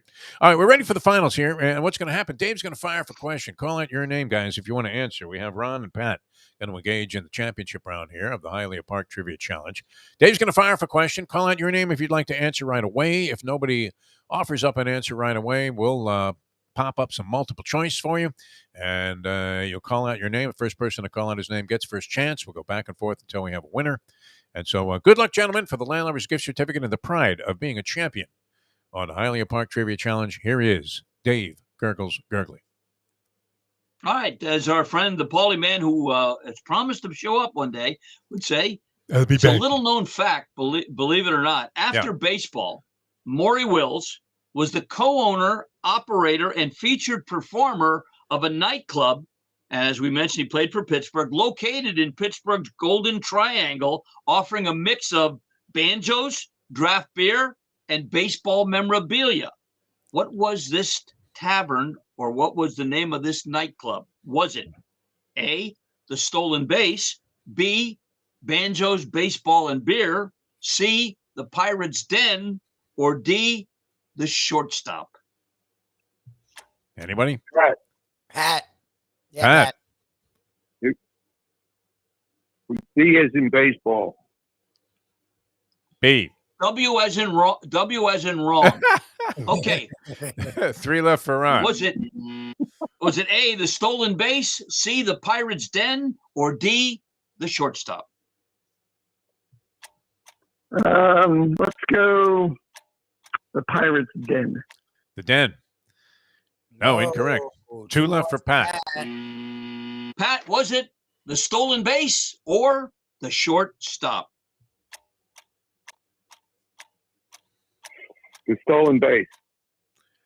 Yeah, yes, All right, the most very good. obvious name. Absolutely, the Yeah. Stolen Bass. Adam, Yeah, Stolen he Bass. performed with Lionel Hampton and some other great musicians. Yep, that was Maury Wills. All right, very good. All right, congratulations in order for Pat, who wins the game, comes out of nowhere to win the game. And Ron, congratulations also on being the high point scorer, although it doesn't do you much good. You don't get the MVP, but you do win the scoring title. And that's worthy of some consideration by, I would think, anybody out there that takes a look at the game and says this guy really played very hard today. All right, Gurggles, you have fun and good luck on your various adventures on the golf course. No travel plans, anything of significance coming up No, there? but I have a 10 o'clock meeting. I have a 10 o'clock meeting today with a name from the past, Chip Bispano. Oh yeah, great. Did he get my last payment on the golf pool? I don't know. I won't ask him that, but he's coming to discuss bringing the NFL alumni tournament from Boca down here to Miami Lakes, and he's coming in at 10 o'clock. He asked about you, and he said, "Did he give you the payment, Dave?" I said, "No, I don't have it. Maybe Lubie has it. I don't know." Zell, it's hard to dodge a guy now with Zell capabilities. I mean, how many excuses can you? Well, you know what? My phone it crapped out. It doesn't work as well as it used to. All right, yeah, Chip's a great guy. He's one of my favorites. Owned the Parkway Pub for a while, and they really did have some outstanding stuff there. The burgers, the wings, and everything. It was great. And then we got in that little conflict when Polyman, also brought on another sports bar that was nearby that happened to be maybe with some ties to. Yeah. You guys come in the back here. I'll decide whether or not to give you a check. Moving along. Great. Yeah. There was a guy that looked just like the guy in Rounders, Grandpapa. Yeah. That was sitting there on the side just waiting to knock your teeth in and send them deep into your intestines. But no, that was great. And Chip, always a good guy, man. Really one of my favorites. Got into horse racing and is really just a terrific person. So hopefully, if you're watching Chip or listening, good luck in your meeting with Gurggles. I'm sure that will go well. All right, we're going to come back and take up until 9 o'clock today. Our Believe podcast will have Brandon Lang, or so we hope. He's been very reliable, Lubie. What's going on with Brandon Lang? Ever since he got rid of the wife, he's a changed man. He's on the East Coast now, so it's easier. When he was on the West Coast, it's really early. So. That was really playing some Russian roulette, was it not? Which I don't even know if we can use that, as a way to characterize anything anymore, especially since it does seem like the Russian himself is playing a little bit of Russian roulette with the world now. Daily. Not? Really? Nukes? Come on, Vlad. That is bizarre, too. I mean, what was it that the Ukrainians were doing that so pissed them off? It's been like months. It's been like 5 months. Like how long? It's been a long time. 6-7 months already, this war. Yeah, they've just been bombing. He's not winning. He hasn't gained anything. He's just doing it to do it at this point. He's not gained a thing. What the hell? It makes no sense. What has the world come to, Lubie? What has it come to? All right, back with more. Our thanks, of course, to Hialeah Park for being great supporters of our programs and supporting the Hialeah Park Trivia Challenge. Jimmy Johnson's Big Chill, another one of our favorite places. Wow. And I know we always get excited thinking about going down there, but the time has come. It really has. Time has come to get down there to Jimmy Johnson's Big Chill. And, this is a good time, too, because people in Florida, they bemoan the fact that, September is the worst month, in the restaurant business and all of that. There's like nobody here. That's the time that people that are enjoying staycations should really prosper. And a beautiful time to get down to Jimmy Johnson's Big Chill. Now, if you're heading for the Keys, it's a whole different lifestyle. It's a whole different vibe. And they capture all of that at Jimmy Johnson's Big Chill in one stop. You don't even have to go any further than mile marker 104, the Overseas Highway. Great food and drink. Tremendous atmosphere. Live music all day long, Saturday, Sunday. Even the owner himself, Larry Calvano, gets out there, starts playing with the band. And you're thinking, this is one of those deals where, they let the guy who owns the club get up and play. And, it turns out the guy's great, much like the case at the Funky Biscuit with Al Poliak, an accomplished Hammond B3 player. He gets up there with the band. You go, wow, I mean, this isn't just a gratuity to the owner. They're really into the spirit there, too. Dominic and Jimmy, John's brother, of course, has all of these great creations coming out of the kitchen, including an outstanding array of pizzas, unique custom pizzas that are phenomenal. The Italian fishermen we always talk about, but I mean, if you just want a slice with pepperoni, that's the place to go. And then fine seafood and all kinds of great dishes. And everything they do is done with a flair coming out of the kitchen at Jimmy Johnson's Big Chill. Great food and drink all over the place, whether you're inside in the sports bar or outside at the tiki bar, at one of the tables, sitting in the pool, sipping a cocktail and having a good time. Jimmy Johnson's Big Chill, mile marker 104, the Overseas Highway in Key Largo. All right, coming back with more in a moment here on the Defo Show. Thanks to Dave Gurggles Gergely. Nice job, and appreciate all the players on the Hialeah Park Trivia Challenge. Mike Lubie Lubitz and I will be back in a moment. Now that. And then this Grandpa's, are you having breakfast there? Well, what are you going to do? I'm going to do breakfast. Yeah, it's a deli. Because you're old school, like you like deli sandwiches. I'm not a big corned beef pastrami guy. Yeah, I don't do much of that anymore. But I never get a good breakfast these days because we're up so early. I just eat whatever I find, and on the weekends we sleep in. So, like, a nice breakfast is something I miss. So I'm going to get breakfast. And the knish is fire. The knish is I have to ridiculous, try. Yeah. Ridiculous. They make a great knish. I'm saving myself for this knish later on today, and I may take a couple home. The greatest ever, I've mentioned it many times, and I think most people that are from New York would agree. Is everybody from New York, Defo? No, I know that. But there was a joint there called Yona Schimmel's that I went to as a kid. My dad. Did not exist because when I was in New York last year, I kept asking people and they gave me faces. Like, what is Yona Schimmel's? Yeah, Yona Schimmel's? It's still around. No, it's still around. The greatest. I mean, like an original. I mean, these guys were from the old country and old school and their preparation, and the stuff came right out of the oven. That was the other thing, too. I mean, it was as fresh as a daisy. Just unbelievable. But they had a lot of different concoctions that they put inside of a knish, including my favorite, which was the cherry cheese, which you don't see. Ooh, a sweet knish. Oh, man, this thing was so good, Lubie. As a child. Like the guava cheese pasta, pastries that they have, like the Cubans do. Like, that sounds the cherry cheese knish, Yona Schimmel's, I think was unrivaled, unparalleled in the knish business. In the history of knishes, I don't think there's ever been a better one. And they had, a great potato knish, kasha knish, and all of that, but the cherry cheese was like the thing. As when I was a kid, I'll never forget it, right?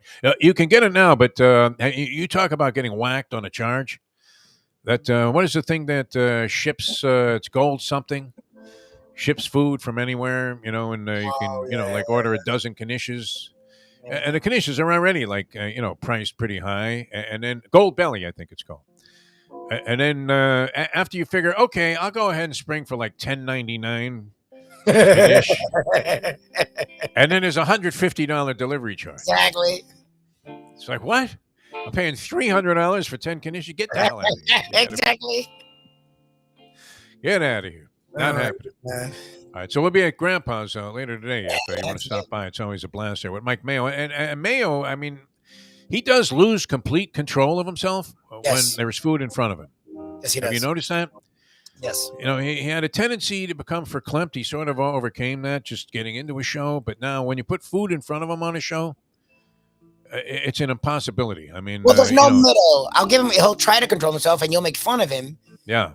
But the problem is he doesn't know how to take like the in-between step. He either does nothing because he can't control himself, or he's literally by shoveling food in his face. He has the biggest mouth ever. Like the sandwiches that I would be lucky to get half in, he gets the whole sandwich in with ease. And he sort of hunches over it, and then like stuff is still squirting all over the place. It's like, dude, there's a middle. Like you can do a little bit. Like those shows are rough, man. You almost need like a poncho on, like one of those ponchos you used to buy at the game for $12, and it was just like one piece of plastic. That was it. You always need one, going in a bib to sit with Mayo on a show. Anyway, we'll be down there, and you can watch Mike Mayo eat. It's always great. On Mike Mayo's Lunchbox later on. Grandpa's in Dania Beach, right by Jackson's, huh? Wow. Sure. You imagine making that a doubleheader? He's going right over to Jackson's after he slobbers down like 4 bagels and a bunch of lox and whatever else. And he's so funny too, because he goes over to the owner, like who's arranging his stuff. Obviously wants to display a lot of their dishes, and he goes, we'll have one of these, we'll have one of those, we'll have the Chateaubriand, we'll have a couple of pizzas. If you could bring a few of those sandwiches. We'll need some fries. And the guy's like, you sure people are going to be watching this? No, that thing draws some huge numbers. Yeah, it's amazing. I am always like, Mayo, that's like a lot. And I was like, sure. I'm like, sure. I know. 16 things. Each place outdoes the previous one. It's amazing, man. We thought we hit the jackpot at Las Panas, and since then, I mean, we've been overwhelmed with the amount of food that people are bringing out there. Anyway, that's coming up later on today. Mike Mayo's Lunchbox. Grandpa's in Dania Beach. Come on out, and then you can.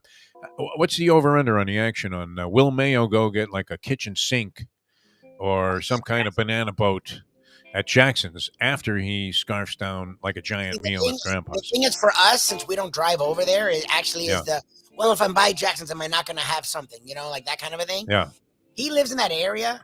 He lives across the street. Yeah. I think he lives at Jackson's. I believe he lives in the ice cream parlor. I wouldn't doubt that he lives between the two places. So for me, him just going to Grandpa's is like a morning thing. So I don't think he will, but that's only because it's not a special. For me, it's going to be hard to not do that because Jackson's is right there. Like that place. Home fried potatoes, man, at those kind of places are always, I mean, that's the real test for me, the litmus test. How are the home fries? Right? Never mind, any other type of, eggs, breakfast potatoes. The hash browns, home fries. How do they do their home fries? That's the litmus test of any of those types of places. So maybe I'll have to indulge in some of those. All right, we'll see you there at 12 o'clock, and we'll come right back. And, wow, I mean, it just doesn't feel like there's a overwhelming sentiment that the Miami Dolphins will prevail over the Buffalo Bills. Oh, I'm not even considering it. I just want them to. I don't want the game to be close. I mean, they need to go out there and win one for the Gipper in this one. Perfect spot for them. Are you kidding me? I've been neutered. My expectations are massively low. Just them being in the game, I'm doing like moral victory territory at this point. This is a brisk. This is a bar mitzvah. This is, becoming a man. Becoming a man. It really is. It's, I mean, this is your chance. You have a team that just, I mean, rolled on a Monday night game, but now they're on the road the subsequent week in the heat. Just the draining heat that is South Florida. And I think the forecast is for sunshine. Did you see that yet, Lubie? Sunshine, bright sunshine. 150 degrees on the field. 120 on the field? That would be spectacular. Stephon Diggs will be seeing triple when the ball is flying through the air there. I mean, it'll be just wobbling like a frisbee on the beach in the wind. It's going to be tough. I don't know. Here's a real opportunity. I'm not sensing this around town, Libby. I feel no enthusiasm for the proposition of the Dolphins winning that game. Like, is there any confidence being exhibited by anybody about that? Go to 3-0. Wow. I mean, imagine what a stepping stone this is. This is why I totally disagree with Tony Segreto about how he saw that Miami Hurricane game.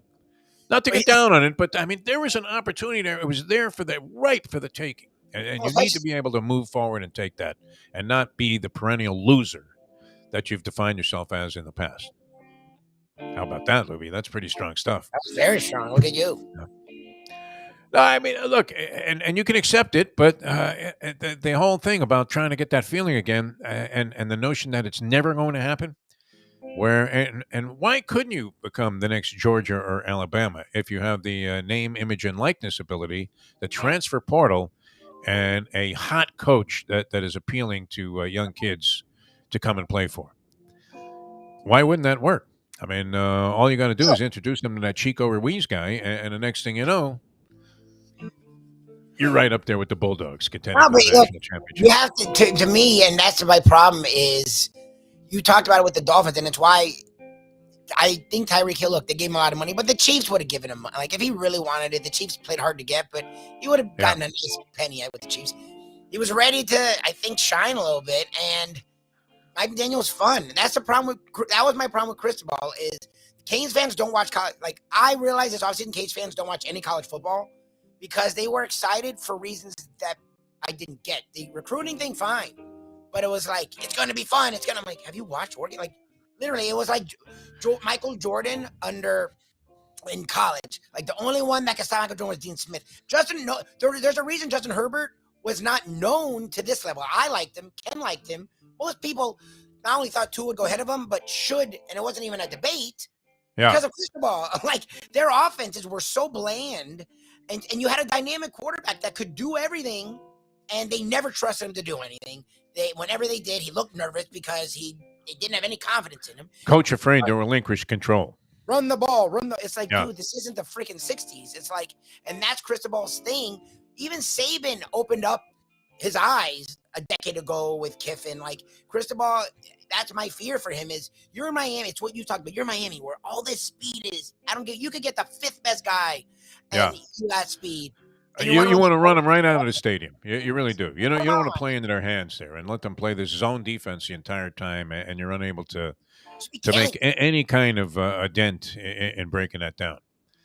You're playing right into their hands the entire ballgame. And then on top of that, taking a very conservative approach on the scoreboard, because the truth was you weren't going to win the game by continuing to kick field goals. And sometimes a coach needs to see that. I mean, it's like we were talking about in that clip. You wonder how these guys get paid millions of dollars, and they don't have the simplistic instincts that every fan possesses, which is, look, you know what? 3 points at a time isn't going to do it. So, even though you could go ahead and put 3 on the scoreboard, you really need to do something differently here if you're actually planning on winning the game, right? It's like a fighter that just runs the entire time. I mean, unless you're going to mount some kind of an attack and do something dynamic to turn things around in your favor and put the other team under pressure and put them back on their heels, you're going to lose. That's it. I mean, it's just an inevitability. You're going to get worn down and lose and not have enough. They really never put the pressure on Texas A&M in that game. Well, that's people were like, well, they were close. And I'm like, it felt the opposite. It felt like A&M was close to blowing them out and didn't. Yeah. A&M played badly, but that's how bad Miami, like, it was just like, they never got the feeling they were going to win. That was he kept saying, I'm like, dude, you're going to field goal now? Like, you have 4 minutes left. Your defense has been fine because their offense sucks, but like, do you really, like, okay? And your kickers missed too. Like, at this point, I would not have been confident. The kid came back and made a few kicks. He made it, but it's like, wow. I mean, those first couple of kicks were horrendous. I mean, well, look, and then they got the muff punt. So if you're Cristobal, you're like, see, I knew. Yeah, but you can't bank on a muff punt on the road. Like, come on, man. Like, insane. Yeah. Very disappointing for me. All right, we're coming back with more in a moment here on the Defo Show. Jeff DeForest, Mike Lubie Lubitz. Don't forget Brandon Lang later on with his weekend selections, and that's on our Believe podcast, BLEAV, that loads up about 11 o'clock, and you can find it on the Believe Network, BLEAV. And that's always a lot of fun having Brandon Lang on the show. We'll be back with more in a moment. Now that. The time. It's 8:42. Ponies in Style at Champions, the outstanding simulcasting room at beautiful Hialeah Park. Yes, the grand old lady of thoroughbred racing has never been more vibrant, and you can wager on the races from the top tracks around the country while enjoying a cocktail at the Brass Rail Bar or any of the fine food served throughout the facility. If poker is your game, you're covered in style, and you can play all your favorite Vegas-style games, including blackjack, craps, and roulette, in Hialeah Park's sizzling hot casino. Get a player's card when you walk through the door for all kinds of generous amenities, including our favorite, free play, when you come out to the ultimate casino and entertainment destination, Hialeah Park. Hey folks, Tony Segreto here. Since day one, Catholic Health Services has been part of Old School. And since we've started letting people know about them, it's changed their lives. You see, Catholic Health Services, while being recognized as one of the top places for stroke rehab in the country, it's also about a group of people who not just excel in what they do, from the doctors to the nurses to the therapist, on and on and on. It's how they do what they do every single day that separates them from the pack. They do it with a passion, unmatched, and the inclusion of family in every step of the process. Trust me when I tell you this. If you want the best, unmatched rehab with a special group of skilled, caring people, there is truly only one place, and that one place is Catholic Health Services. These days, we're all looking for comfort anywhere we can find it. Thank goodness for Landlubbers Raw Bar and Grill in the Plantation location, because they are making sure you are as comfortable as possible. First of all, they're not only open for delivery and pickup. All you have to do is go to landlubbersbarandgrill.com for both pickup and free delivery. Their hours have changed a little bit. Monday through Thursday from 3:30 to 10, and Friday, Saturday, and Sunday from 11:30 to 10. You're going to have the best wings in the world. You're going to have a great burger. You're going to have their amazing soups. Again, Landlubbers, Raw Bar and Grill. It's nice and easy. Just go to landlubbersbarandgrill.com for both your pickup and free delivery. Thank goodness for Landlubbers for making you always feel right at home. Robert Klein, a pleasure. Huge fans and been bombarded with messages and texts attesting to your brilliance and how much they have enjoyed your work over the years. And still outstanding. Thanks so much. I don't know if you have 1 second, real quick. Yeah. The Bronx Olympics would look like what? I called a friend of mine and I asked him if he was watching the fencing, and he said he thought that involved moving stolen merchandise. But the Bronx Olympics, so what would be the number one event? The number one event would be the shout. Who could shout, yo, hey, yo? The only way to get your morning started is with Defo, joined by Lubie, right here on The Defo Show. All right, good to be with you tomorrow at Degenerate Friday. We'll have our full complement of degenerate advisors on the program. You have what? The Greek? I don't know that we've been doing that well. Mark Lawrence has not been up to speed so far with his picks, usually very, very reliable. So that bodes well, actually, for the future, because, Lawrence is going to come through in the long run. For all of our handicappers, because what's good is, I learned from you guys, you're not going to win forever. You'll go through slumps. Yeah. This feels like their version of a slump, and they're still around 500, right? So, if that's your slump, then that's good. You're not losing. That's the name of the game in gambling. You have to be able to hang in there. Oof, they get a Greek was like 14-0 to start his South Florida Live. Ken, we know when he's with college football, he annihilates it. Lawrence, when his Lawrence are going great streaks, yeah. It starts working, and the logic is fascinating anyway. And if nothing else, it gives you different perspectives on how to approach your investment in particular sporting events. You see what they're encouraging too? Is it only a matter of time before the entire world is broke? With inflation out of control, you go to the grocery store today and you can't help but notice it. No matter what they tell you, the feds can raise interest rates all day long. And, you're still going and getting whacked. You're in the 10 items or less line. And you need a quick claim deed on your house to just get out of the express line. 4 or 5 items. It's always $40-$50. Have you noticed that, Lubie? It's not like you're buying anything. It's not like you're buying live Maine lobster there. Or stone crabs. You're buying just conventional stuff. A pack of bologna, man. All of a sudden, that's like $9.99. Unbelievable. Eggs, all of this stuff. Eggs have weirdly gotten expensive. For a while there, they were super cheap, and now they're nuts. What the hell's going on with eggs? Yeah, it's crazy. But, wow, with money at a premium, it's only a matter of time. With FanDuel and DraftKings, the way they're encouraging people to bet in-game parlays. Yep. It's not enough that you have money on the game and you're on the losing side the entire time. Or that perhaps you're like me and betting one game really doesn't move you. And it doesn't get the needle going. It doesn't get the blood curling up a little bit, curdling up a little bit in the system. So you have to have a parlay going, right? And then, you have the big debate, which I don't know, like we've said, I'm not sure this is a Jewish thing or just a degenerate thing in general, where you get to the point where you're 2 out of 3 in the parlay and you have the 4 o'clock game to complete it. And do you decide to hedge at that point? Yeah. I guess in a 3-team parlay, you're probably not going to hedge. Well, especially low, you're probably not putting much into it. So even out your 50, it's like you may as well let that roll. Yeah, come on, what are you talking about there? Marty the Party Sachs is parlaying hard 8s 3 times, and I'm worried about a 3-team NFL parlay, which you're going to lose because let's face it, it's pretty hard to pick 3 out of 3. Even, as evidenced by the survivor pools where people can't even pick one game. How many people got wiped out that first week? There were a couple of games in that first week of the NFL season that would have destroyed anybody in survir pools. The Chicago. Yeah. So what happened? Someone asked that, and I never got an answer. What happened Green Bay lost? The Chicago game. What happened with a push? In a survivor game? Yeah, because the Texans suck, right? And I think the Colts are supposed to annihilate them. A lot of people got screwed on that one. Right. But it was high. What happens? I think in a push, you lose. I want to say you lose in a push. Yeah. Okay. Right. You did not pick a team that won a game. Yes. Jesus. Oh, God. That's like the parlay cards. The parlay cards, which always had screwball odds. That were well off of the common lines, no matter what line, even if you were getting the line like Francesco does out of the Jewish Journal for that week's NFL games and college games, those parlay cards, remember? And how come they always looked like they were ransom notes? Do you remember those things? No, I never did any of that stuff. They looked like they were typed on an old Royal typewriter. And, one where, a couple of the letter impressions were no longer completely intact. So, like, the W was cut off and it almost looked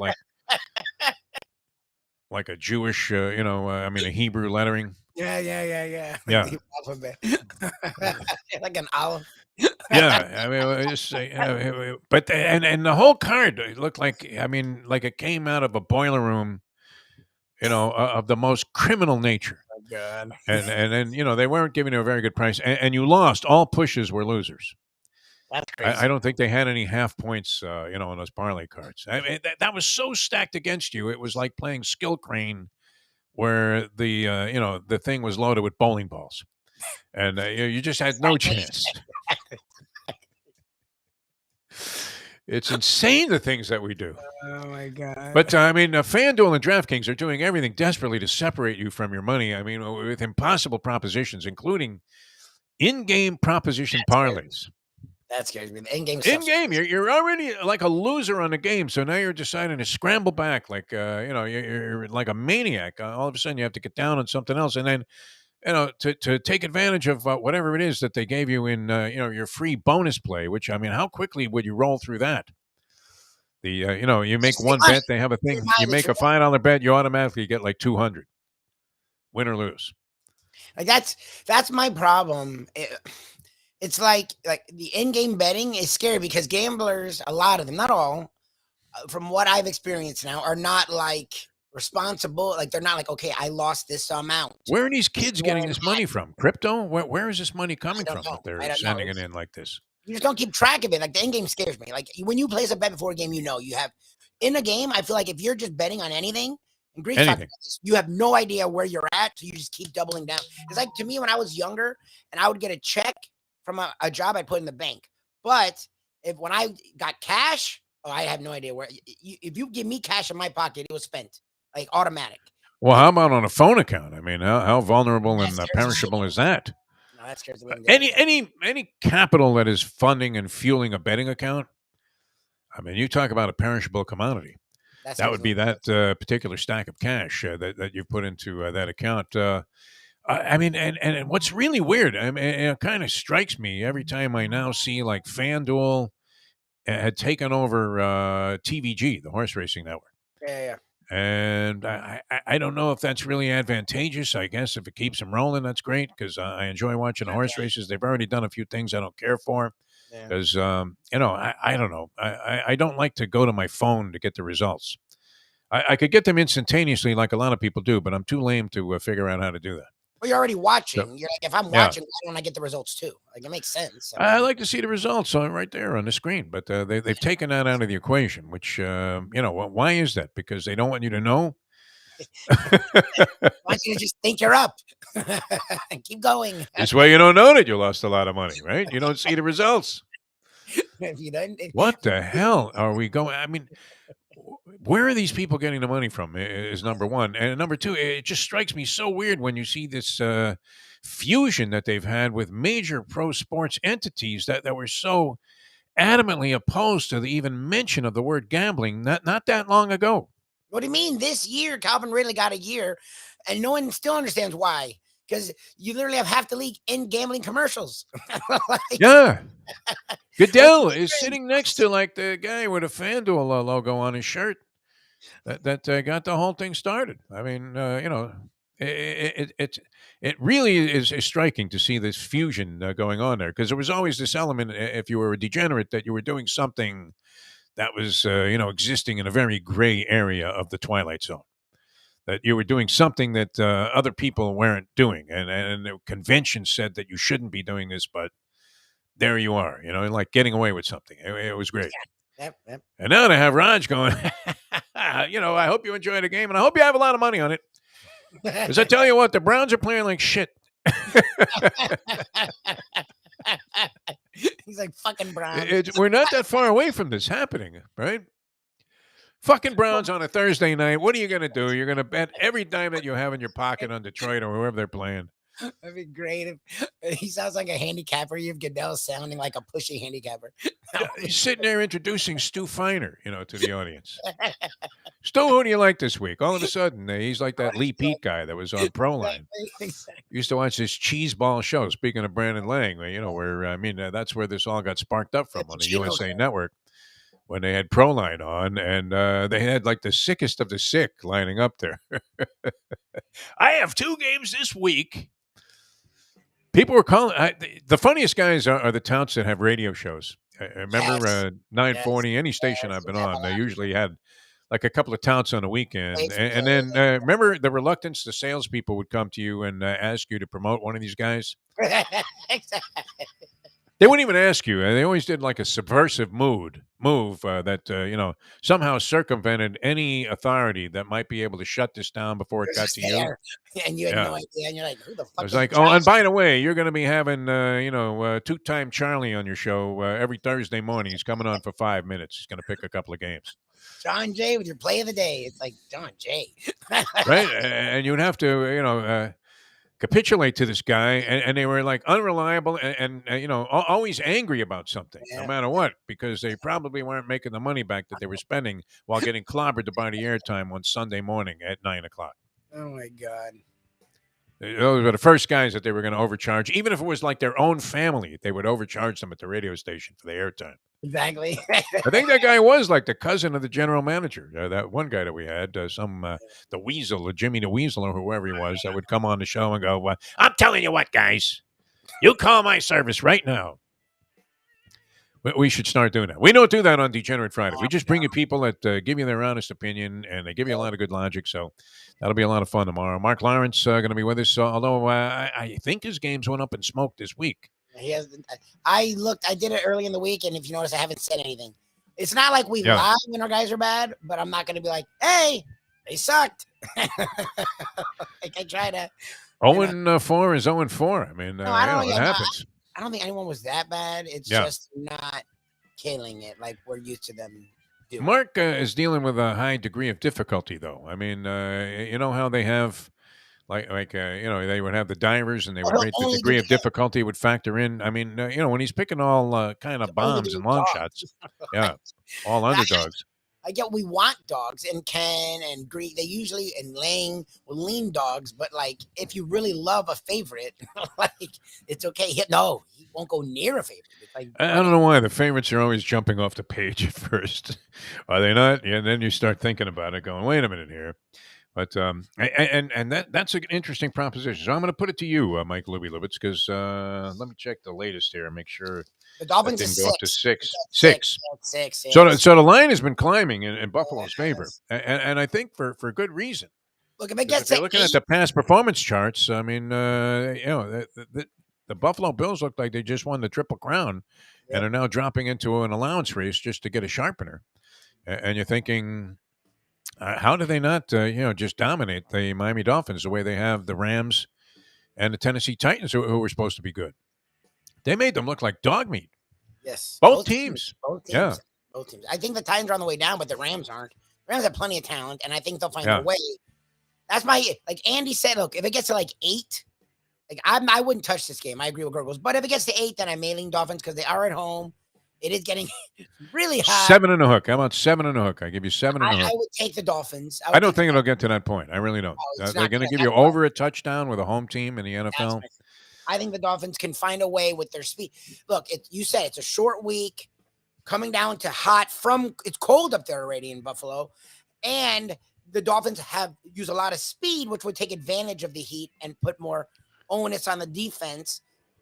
So I could see them keeping the game close. So yeah, if it's 8, sure, I'd go Dolphins. Otherwise, I wouldn't touch it because the Bills are just scary right now. And it's not on the Dolphins. I think the Dolphins are improved. I think they're going to be fun this year. I do think they're a playoff contender. At least right now, maybe the Bills, like Jason Cole said it, the other day, no one's invincible. Someone will figure them out. They'll lose. They'll take their lumps. But right now, no one's figured it out. And I don't know if the Dolphins are going to be the team to figure it out. How about the Lions on the road going against the Vikings, getting 6 points after I think the Lions are the highest scoring team in the league through 2 games. They're up there. They actually played really well. I just don't trust Campbell.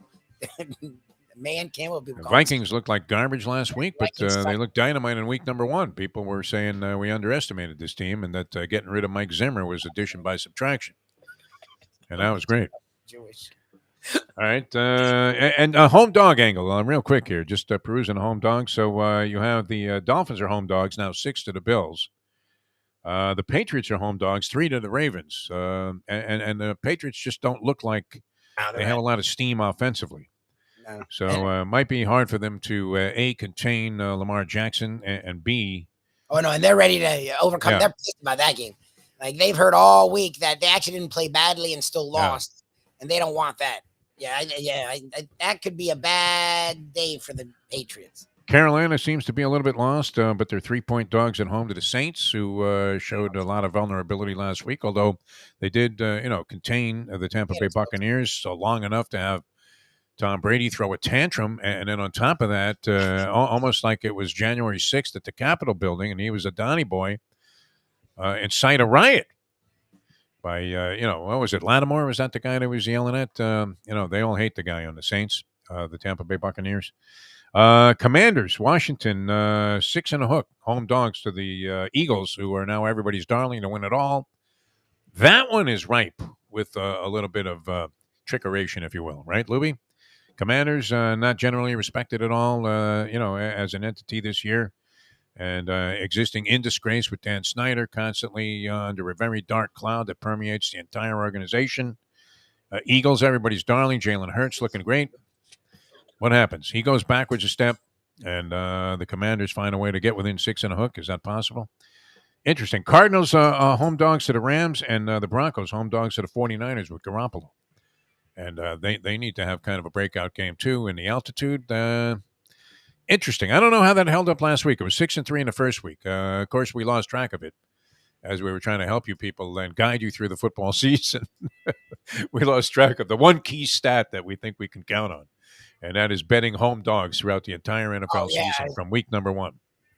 We'll have to check it out. I'm sure I can look it up somewhere. I can look it up last week. Right. I'll have it for Degenerate Friday. I'm just caught on this thing that Andy. Have you ever seen or heard? Andy wants Josh Allen to be Jewish. I'm not. I don't care if he is or he isn't. Yeah. I guess he's from California, but I thought he's from Wyoming. He doesn't scream. Joshua would be a Jewish name. Joshua can be Jewish, but it's not solely Jewish. Allen not ruled out not really of the realm of Jews. Looking him up, he's not Jewish, but I just think it's funny. They ended the fight. Josh if they Allen's gave you Jewish. Diego Schwartzman, that would make more sense. Yeah. We have to run. Catch our podcast later on. Hopefully, we'll connect with Brandon Lang. Have 2 for the money fame, and we'll see you tomorrow at our Degenerate Friday. I'm Jeff DeForest. He's Mike Lubitz. Thanks to Dave for the Hialeah Park Trivia Challenge, and we'll see you next time as we leave you now that. The time. Oh, and watch Mike Mayo impale his face into all of the food that's on the table later on today, 12 o'clock on the lunchbox. It is 9:03. Let's go to eat a damn snack. Look what they got.